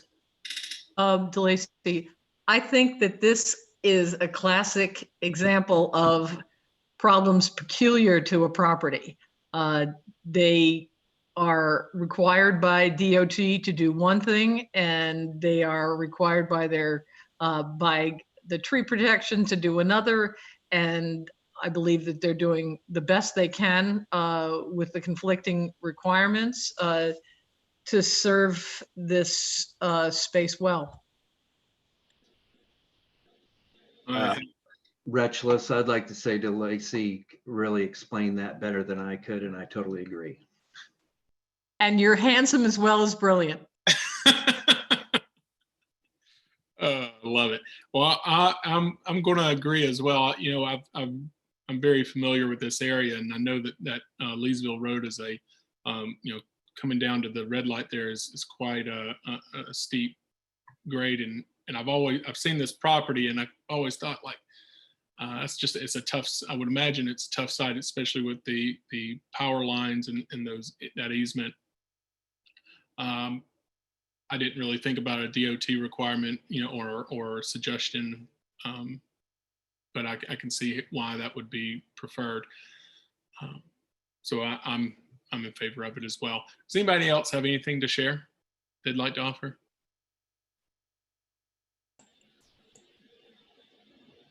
All right. Does anyone have a motion? Retchless, I'd like to make a motion. Hereby make a motion that application number B2000028, an application for a request for a variance from the specimen tree projection requirements on property located at 4615 Leesville Road, has successfully met the applicable requirements of the Unified Development Ordinance and is hereby granted subject to the following conditions: that the improvement shall be substantially consistent with the plans and all information submitted to the board as part of the application. We've got a motion by Mr. Retchless. Is there a second? DeLacy. Second by Ms. DeLacy. Susan, would you like to call the question?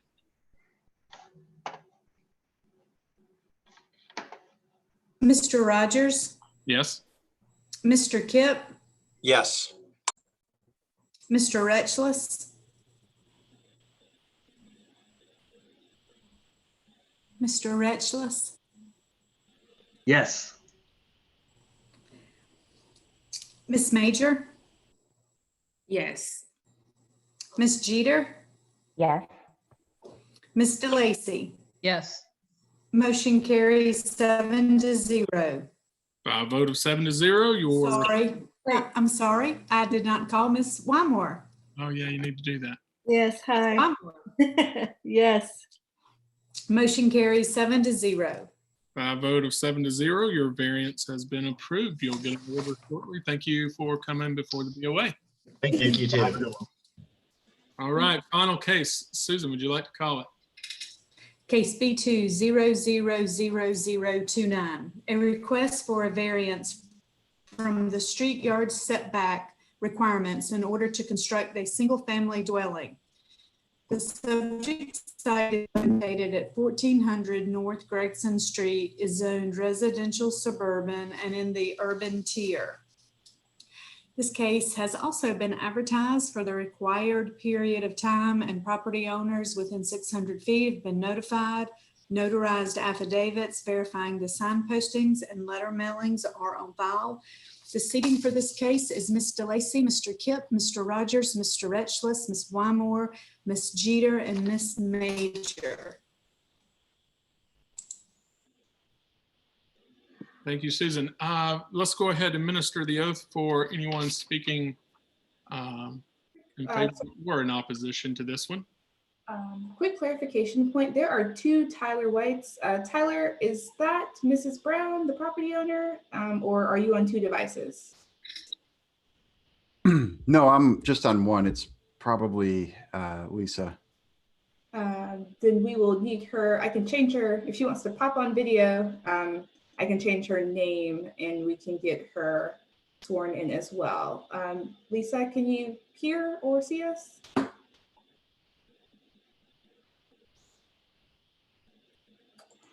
If Chair Rogers, if we see her video come up at a later time, I guess we might just have to administer an oath halfway through.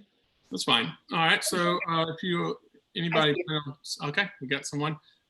If you plan on speaking, please raise your right hand. Do you solemnly swear or affirm that your testimony and evidence shall be the truth, the whole truth, and nothing but the truth?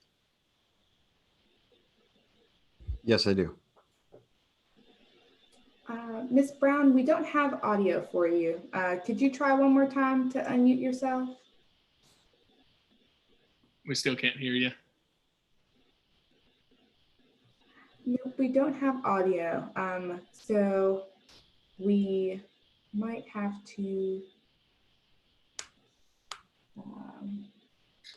I can see that you're unmuting. I just can't see when you, I don't hear anything when you do so. Tyler, you have your hand. Looks like it's stuck. Could you have an earphone stuck in your computer? That might do it. Mr. Brown. Hello? Oh, I can hear you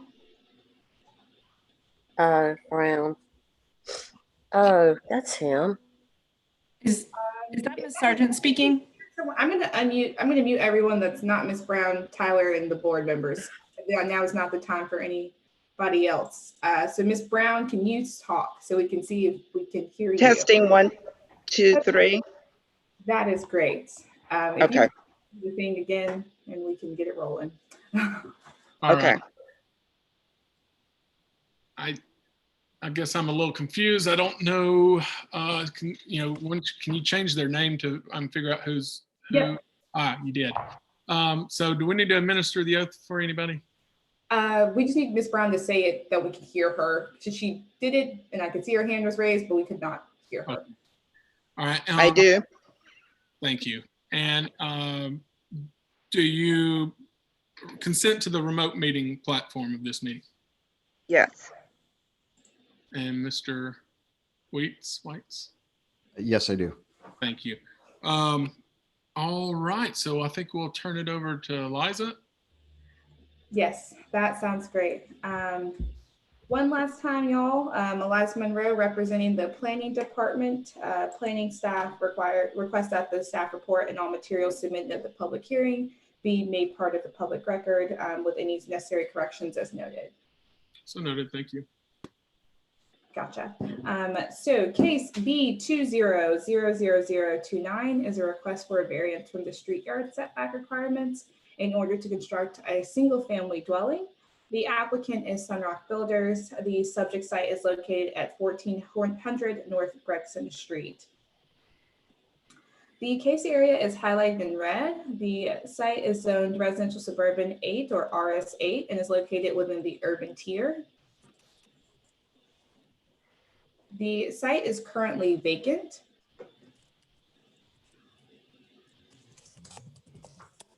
Per section 7.1.2b of the Unified Development Ordinance, a 25-foot street yard setback is required for a detached single-family dwelling in the RS8 zoning district.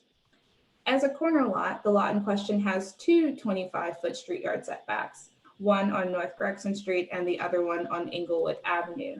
The applicant is requesting a 15-foot variance from the street yard setback along Inglewood Avenue, resulting in a 10-foot street yard.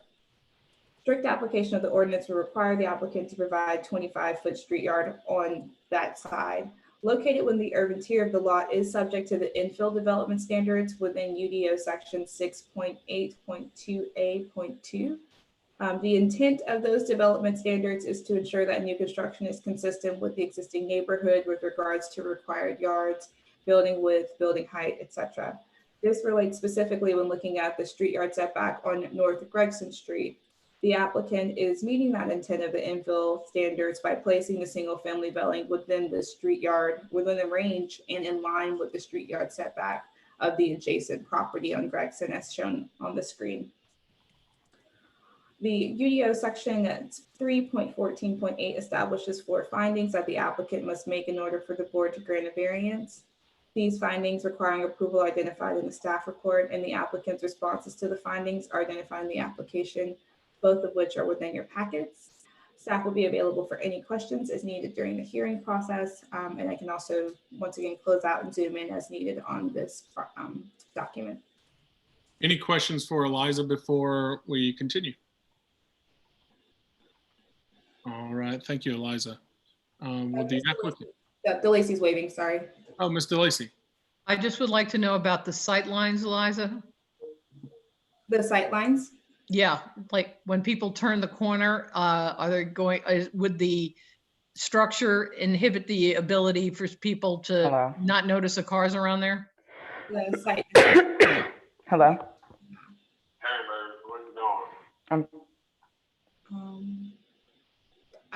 I don't know if that was someone wanting to talk or not, but whether or not the structure meets the site distance triangles, they'll have to, so the curvature that's shown, I'm pointing on my screen as if you could see my finger, the curvature that's shown here, the parcel is actually going to be a rectangular shape. So this part of the parcel here, the site distance triangle on either side will not be developed. So they're meeting that requirement.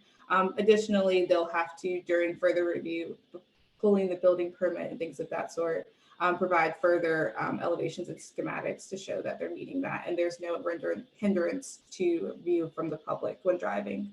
Thank you. Good question. Anyone else have any question for Eliza? I am zooming out to see any hands. All right. Would the applicant like to come forward? Yes, and thank you for your time. We are looking to build a single family home. Obviously, the footprint is actually on the survey of what we've picked out that we'd like to build. The lot itself, as far as a hardship goes, with no variance, the lot is almost unbuildable. The house would have to be, I think it was 13 feet wide or 15 feet wide or something like that, which in effect, especially for Trinity Park, is not acceptable by today's design standards. When the lot was created in 1925 by Mr. Belvin, it met the setbacks at that time, and almost 100 years ago. And since Lisa, who is the owner who has purchased it, who also lives immediately north, she'll be neighboring this property. She's made no changes to it since she's purchased it, and had the intent that at some point this would be an investment for her to sell and help finance things, which at this time is her son's college education. We've also selected a floor plan that we feel it fits the neighborhood. It's not a modernist plan or anything funky or out of the ordinary. Fits well with Trinity Park, and would bring a lot of value to the neighborhood overall. And also my surveyor, Cliff Krettel, is on the call. we have examples of nearby variances that were requested and approved that were similar, or in some cases, maybe even a little bit more than what this is, for the construction of single family homes in the area.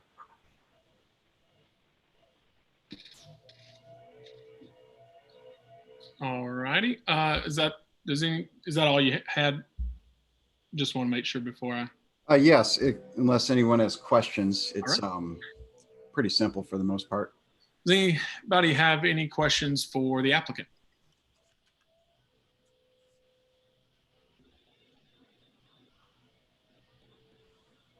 The one thing I will add, I meant to add, is that the parking the driveway rather, will actually be coming off of Englewood. So it's not going to create any obstructions to the flow of traffic on North Gregson, which is a 2-lane road, is pretty busy. There's a 2-car garage on the main level where you pull in off Englewood and park essentially underneath the house. Rachel's here. Mr. Weiss, do you have any evidence showing the similar variances in the area? My surveyor does. He helped me put all this together. And if he could be allowed to speak, he could give some demonstrations of that. All right, this is Cliff with Cradle. Cliff, before, Cliff Cradle, are you joining us by phone? I am on phone, yes. Thank you. We do have to administer the oath for you to speak. Yeah. So we'll imagine you have your right hand raised. Do you solemnly swear or affirm that your testimony and evidence shall be the truth, the whole truth, and nothing but the truth? I do. Thank you, sir. Mr. Wardell has his hand raised. Yeah. Brian, I think you're going to say what I'm thinking, but go ahead.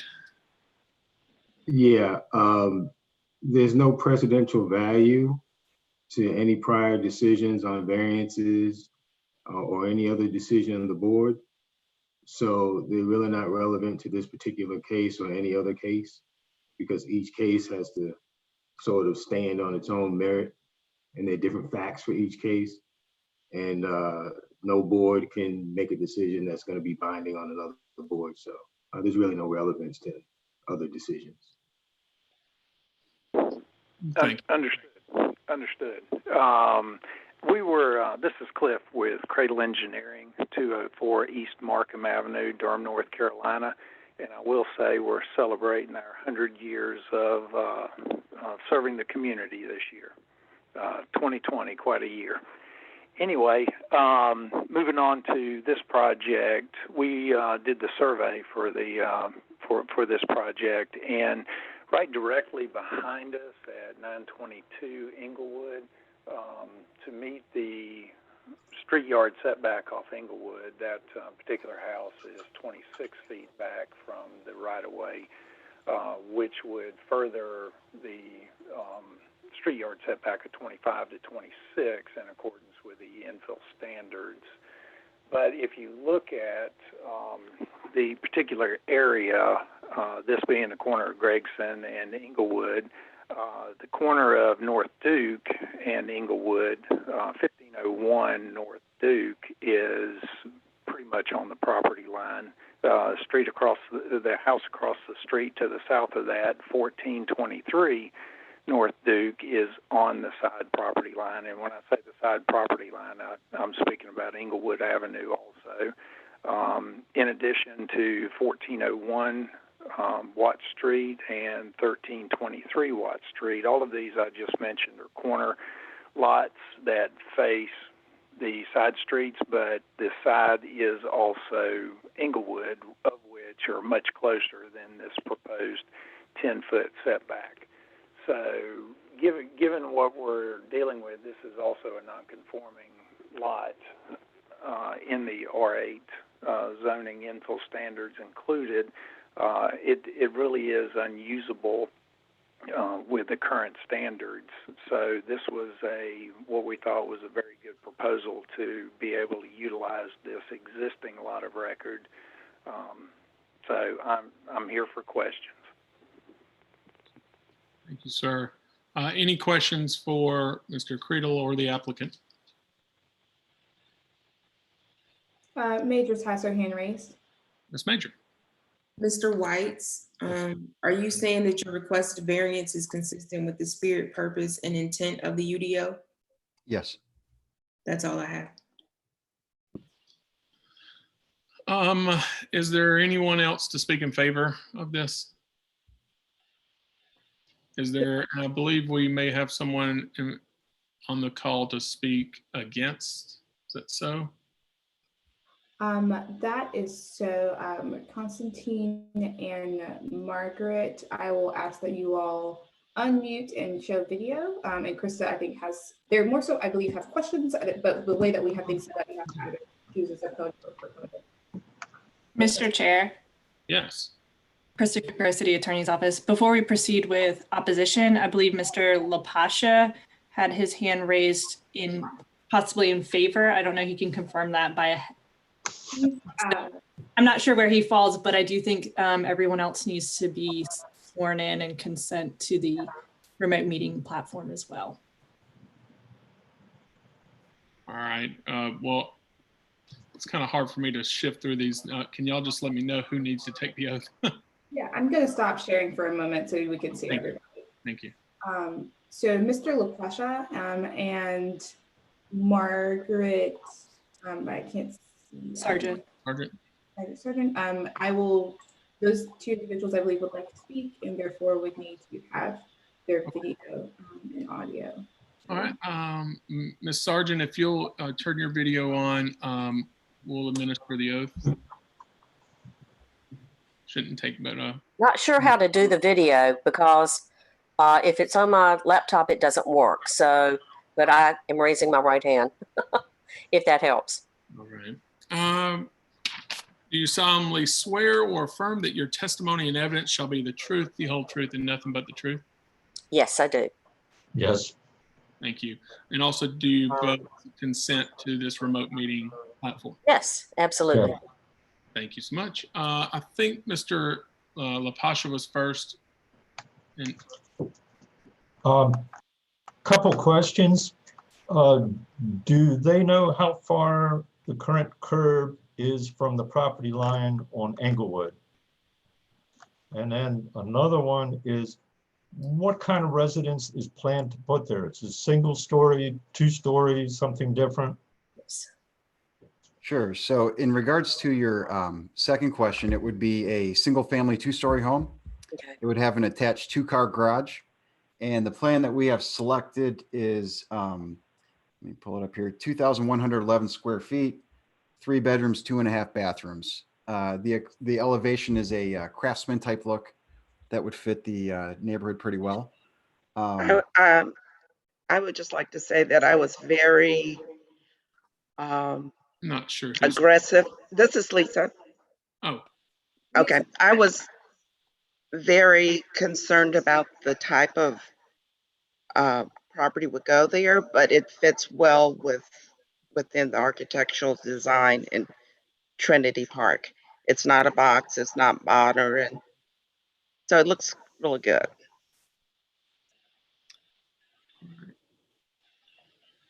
Mr. Whites, could you speak to Mr. LaPasha's first question, please? Yes, sir. So are you asking from Englewood? Am I correct? You're asking for a variance to a 10-foot setback from the building to the property line. What is the distance from the property line to the current curb? Because I know around here there's a fair amount of city right away from property line to the street curb existing. Sure. So Cliff might be better off to answer that, the surveyor. The house would sit 10 feet off the property line, and then the sidewalk and curb would go off of that. So I'm going to imagine 3 to 4 feet, but Cliff might be a bit more qualified to answer that question than I am from a technical angle. All right, so the distance from the property line to the existing curb on Englewood Avenue is 14.66 feet. That's 14 feet, 8 inches. So the house would sit at 24 feet, 8 inches from the existing curb at its closest point. Thank you. One other question is, currently I see you're using the existing part, at least part of the existing driveway that services Lisa's house for the driveway for this property. Is that going to end up being a shared driveway to still have access to the adjacent property, or is it going to be exclusive to this one? Our plan right now is to have it exclusive to this one, as the other house does have access to Gregson Street in addition to Englewood. Thank you. Yes, sir. Thank you. All right, I think next is Ms. Sargent. Hi, Tyler.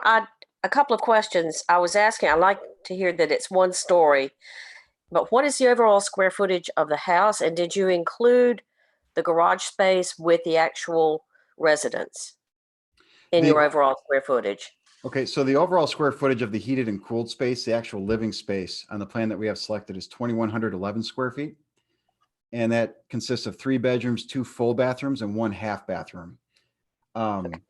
That does not include the garage. The garage is attached. Right. And At the back. essentially, At the rear, correct? Right, it's at the rear, so it takes up part of the floor plan on the first floor. On the second floor, the back half of the house would be going over the garage. So this is not a one-story home. This is a 2-story home. This is a 2-story home, yes. Okay. And I don't know if that answered your question or not about the garage. Well, it was easy to see on the schematic or what was presented before.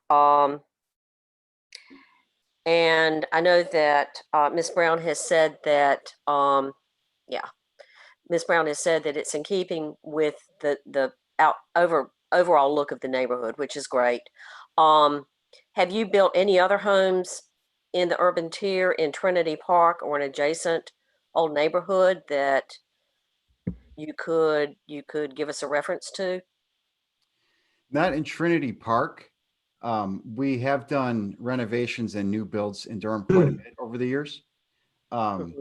This is the first one in Trinity Park that we have built, and it's a bit different in that it's this is I would say a higher end floor plan and build than a lot of what we have recently built.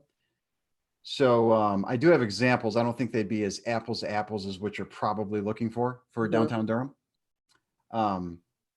I do have, and I'd be happy to send it to you maybe after this call or something like that. I do have renderings of what this plan is. I'd love to see those. Yes, that would be great. I'd be happy to send those to you so you can have a visual of what the property will actually look like. And I've got one other question. I'm looking at the survey. The proposed footprint on the survey, and if you go down to maybe the middle of the residential or the living area, you've got basically most of a square that has got that's not that's kind of penciled in, if you will.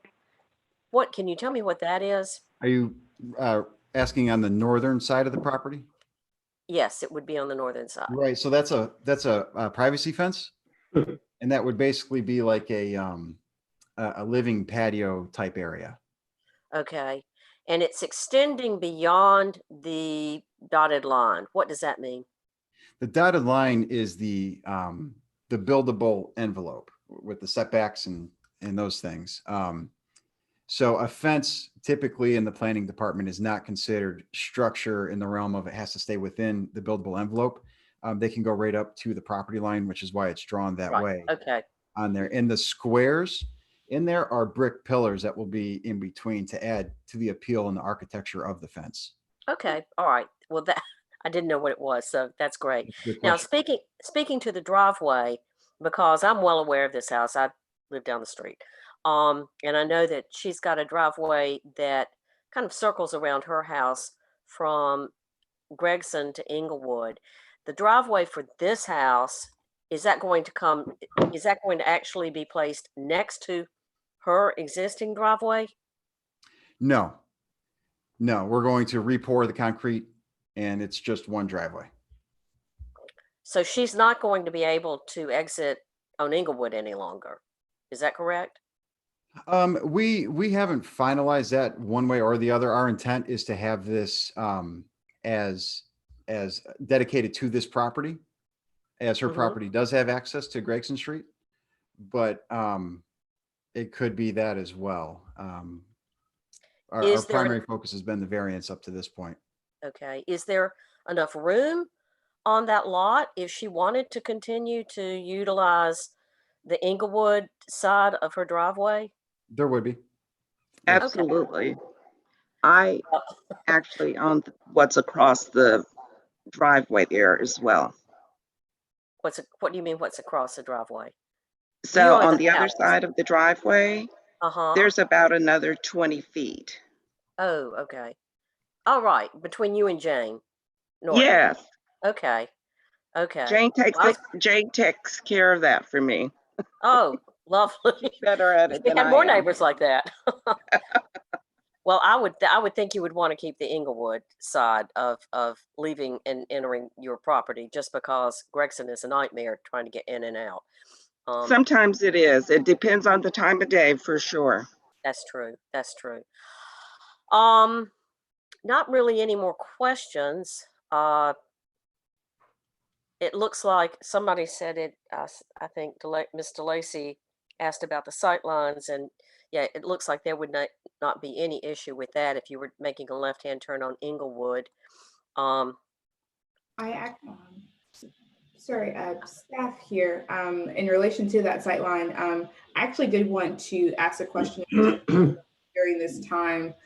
So per the response earlier to Ms. DeLacy, per the Unified Development Ordinance, the site distance triangle is 25 feet. If you take you make a triangle of 25 feet on either side of the lot and draw a triangle. Mr. Cradle, earlier in your testimony, when looking at this, I thought it was 25 on both sides, but you said 24 feet and 8 inches from the curb. Could you just confirm the distance there so we can determine whether or not the structure is that 4 inches into the site distance triangle? That's a good question. That site triangle starts at the corner and is from the back of the curb. At the particular place where the house is denoted as 10 feet away, from the property line to the curb at that point is 14.66. So at that point, it's 24.66. So the triangle wouldn't actually be at that point. So it's not 25 running down the whole side of Inglewood or the whole side of North Gregson. It's centered on the corner. So that's why we, even with the 10-foot 70 by 10 by 70 DOT site triangles, none of that affects this property because it's everything centered on the corner, the intersection point, not further back where the house is sitting. I hope that answers the question. Yes, it does. And I wanted to just make sure to ask that while we had a licensed professional here to respond. Mr. LaPasha did have his hand raised if Ms. Sargent no longer has any questions. Not at this point, thank you. Okay. One other question I had, since it's going to be a 2-story building, 10 feet off the property line, is that going to encroach on the city trees that are planted along Englewood right through there? Is there going to be any issues with the building and the trees? That's a very good question. So there will not be, we do not have to remove any trees to build this house. The tree on what would be the southwest corner of the lot, we may need to bring in a tree surgeon to trim the branches a little bit. But as far as actual tree removal or relocation, we're not needing to do any of that to fit this property on here the way that we're proposing. All right. I guess everybody on the line had a chance to talk? All right. Any questions from the board to the witnesses?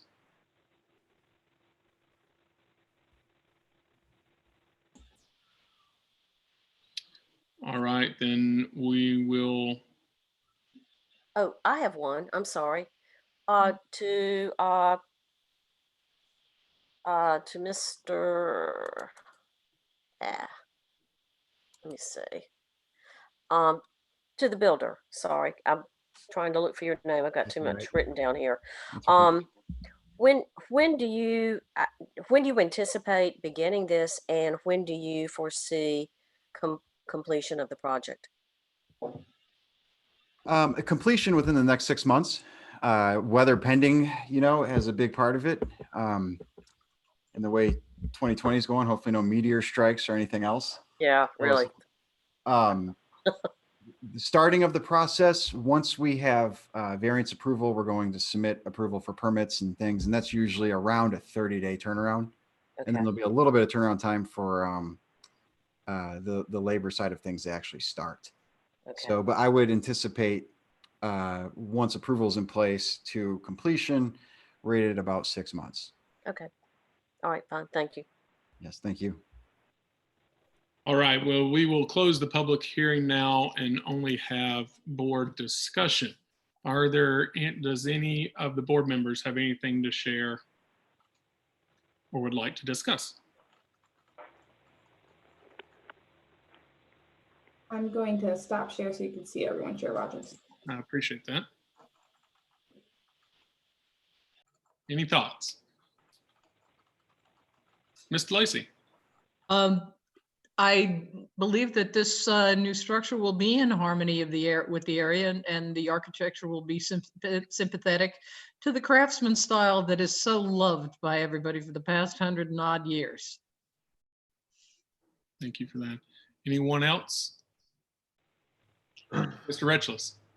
I'd just like to say that I don't believe the hardship was a result, from the actions taken by the applicant. And I agree with Ms. DeLacy. This would fit into the area as well. Thank you. Thank you. Anyone else? Ian, did you have your hand up? You may have just been moving around. No? Okay. Anyone else? I'll have to agree with Mr. Retchless. I'm looking at the variance on here. I think the applicant mentioned, if this wasn't granted to be what 12 or 14 feet. I mean, a buildable space. And I understand that that's is extremely difficult to try to do anything with. And then the hardship is, with this being a corner lot too. Or I feel like the hardship has been justified here. But all right, does anybody else have anything to offer? Any other board member, rather? All right, this is a variance. Would anybody like to offer a motion? DeLacy? Mr. Lacey. I hereby make a motion that application number B000029, an application for a request for a variance from the required street yard setback in order to construct a single-family dwelling on property located at 1400 North Gregson Street, has successfully met the applicable requirements of the Unified Development Ordinance and is hereby granted subject to the following conditions: that the improvements shall be substantially consistent with the plans and all information submitted to the board as part of the applications. All right, we've got a motion by Mr. Lacey. Is there a second? Retchless, second for the board. Retchless is the second. Susan, will you call the board? Mr. Lacey? Yes. Mr. Kipp? Yes.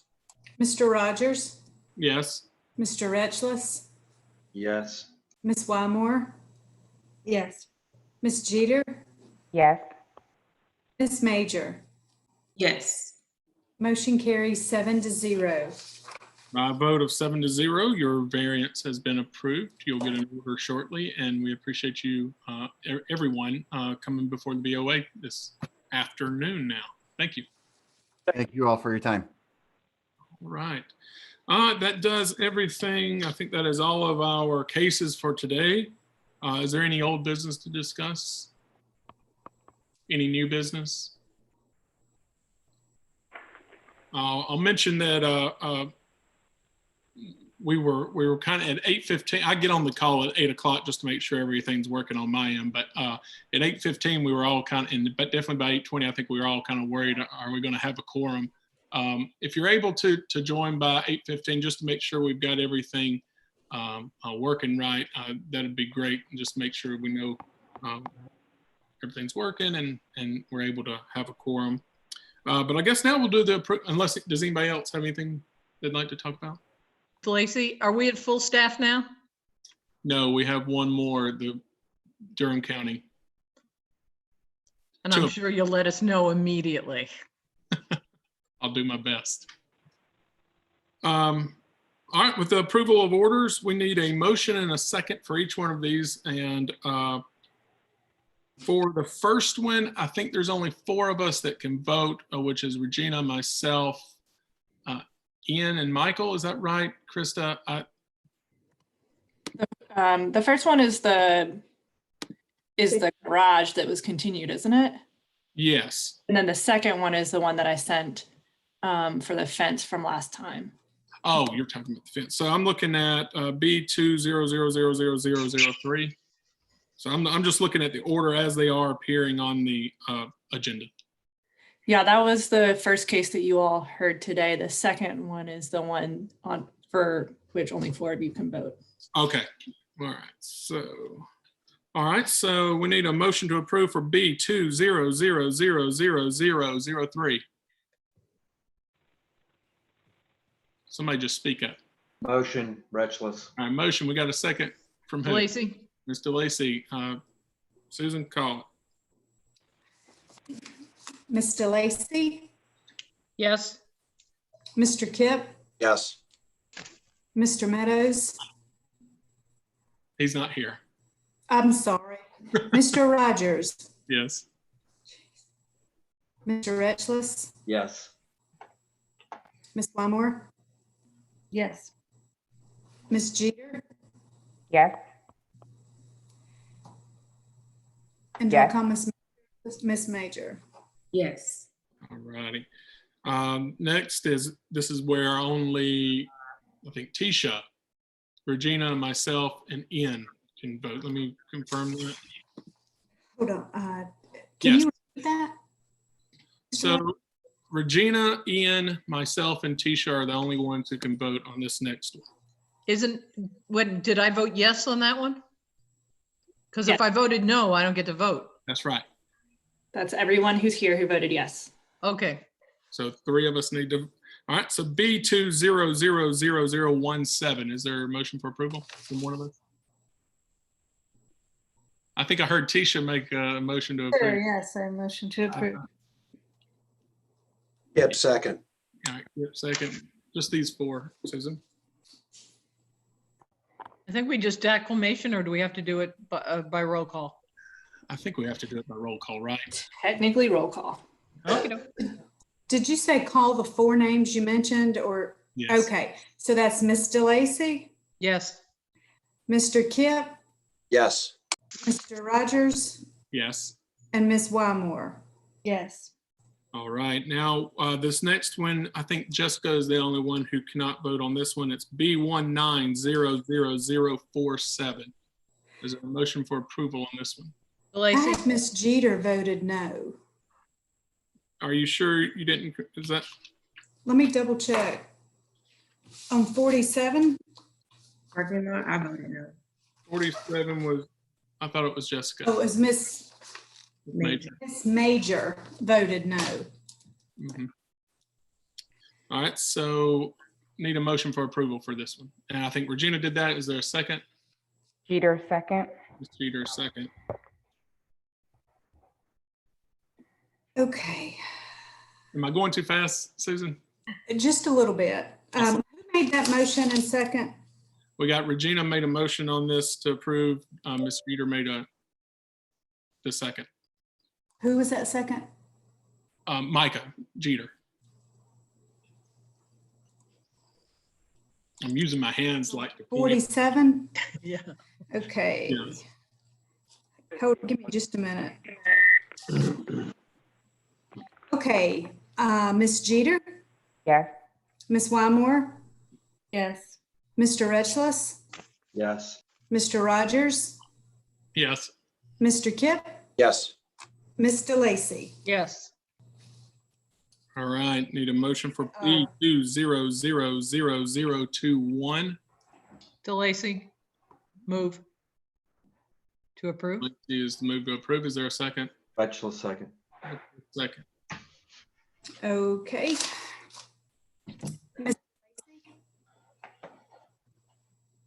Ms. DeLacy, Yes. Mr. Kip, Yes. Mr. Rogers, Yes. Mr. Retchless, Yes. Wymore, Yes.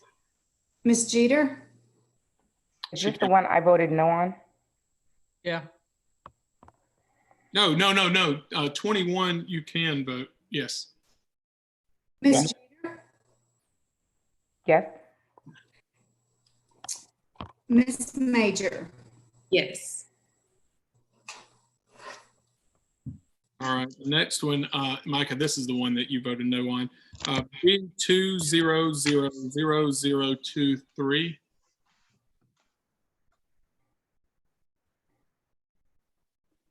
DeLacy, Mr. Lacy, is there a second to this one? Rachel, second. Yes, it is. Hey, Ms. Lacy, yes. Mr. Kip, Yes. Mr. Rogers, Yes. Mr. Retchless, Yes. Ms. Wymore, Yes. and Ms. Major. Yes. All right, this next one, everyone can vote. B20000025. Can you give me just a minute to look? I thought Ms. Major voted no on that. Not on 25. 25 to Correct. 7-0. I didn't vote on 25. That was Mr. Terrain. Okay, yeah, The one that I accused myself from. that's right. Mike, you'll be voting on this order. Mike Tarrant. Okay, I am going to start out with Mr. Tarrant, Yes. Ms. Jeter, Yes.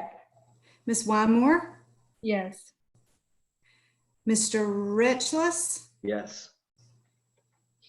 Mr. Rogers, Yes. Mr. Kip, Yes.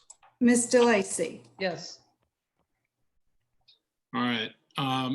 For this next one, for 26, Mike Retchless, you voted no on this one. So B, Sorry, Chair. I don't think there was a motion made on It that. wasn't. I was getting ready to. Okay. for which one? We just hopped right into the voting. For 25, I thought Regina did that. I did. I did, and Mike seconded it. I didn't hear it. Yes. I thought beg that was your on pardon. 23. I so moved that number be voted on as approval. Yes. And Mikey says, yeah, what she said. Yeah. There's Sorry, for I'm getting confirmation on 25. Who made that motion in second? Regina made the motion. Mike Retchless made the second. Okay, thank you. Okay. So we're on B20000026, and Mr. Retchless actually voted no on this one. So Correct. is there A motion. I heard somebody say it. I'll motion. Micah, got it. DeLacy second.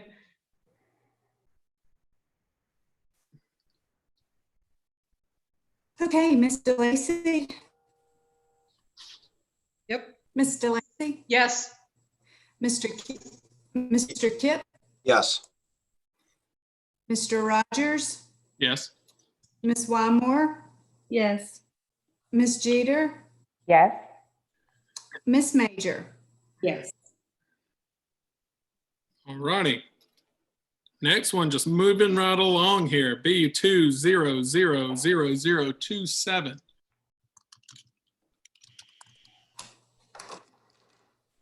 DeLacy, oh, go ahead, Mikey. Rachel's motion. Is there a second? DeLacy, Ms. DeLacy, yes.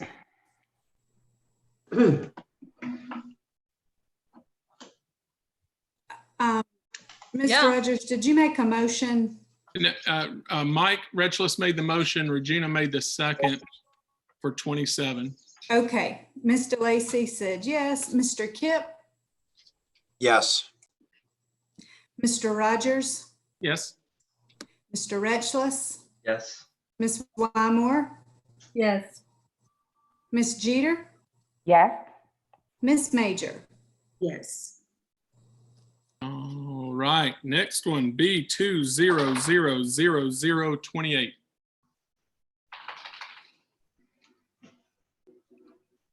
Motion to approve.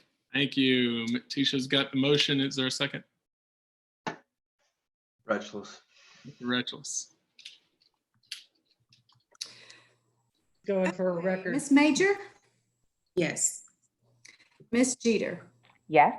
Ms. Wymore, Yes. Mr. Retchless, Yes. Mr. Rogers, Yes. Mr. Kipp, Yes. Ms. DeLacy. Yes. All right, the home stretch, last one, B20000029. Hold on. Oh yeah, never mind. We can't vote on this one. You're going to draft it? That's correct. So you'll vote on it at the next meeting. Got it. All right. Do want to make an announcement, and I forgot to do this. We do have a brand new member on the board, Mike Tarrant. Mike, you want to introduce yourself? Hey, now's the perfect timing. Everyone's wondering who this weird guy is joining the group. Wait to the You're wearing a tie, you're not weird. That's right. I appreciate it. My name's Mike Tarrant. I'm actually a licensed landscape architect. I work with Stuart. Worked with Stuart in our Durham office for about a little over 14 years now. Been a big part of Durham, and just really saw this as an opportunity to kind of give back to the community, and especially as it relates to development. So appreciate the opportunity to be here, and look forward to serving with all of you on this board. Welcome. Thank you, Michael. Welcome. Nice to meet you. Yeah. Our next meeting will be August 25th at 8:30. Brian, you have something to add? Just want to say that I feel like a proud parent. Thank you. You guys did a wonderful job applying the standards, getting the evidence into the record. I feel like I'm just beaming with pride right now. You guys really did do a good job with that. I'll bet you some of these people had their cheat sheets out of camera range because That's they were fine. bang That's great. on. You should. That's great. But I did want to say that, it was a great meeting. It really flowed. There were a lot of cases. We even had more community input than we typically have with these virtual meetings. And I think everyone handled it really well. We even had a recusal, which, we didn't expect. So I think you guys really did a good job. I think you should give yourselves some credit. You did very, very good. I give you an A. I'll give you an A. Yeah, so I've been on this board No for ice cream? Come on, ice cream. and for us to get an A and a note from Brian, I'm feeling good. We did something right. Thank you. All right. Well, next meeting is August 25th at 8:30. We'll see you then. Is there a motion for adjournment? Unless Come on, somebody- guys, somebody else join. Come on, else make a motion. Come on, come on. I make a motion to adjourn the meeting. Yep, second. All right. All in favor? Aye. Done. Bye. Y'all have a good week. Bye, guys. Bye, guys.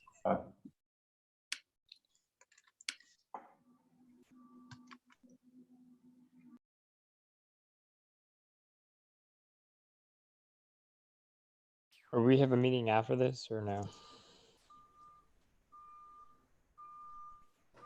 Yeah, hey, do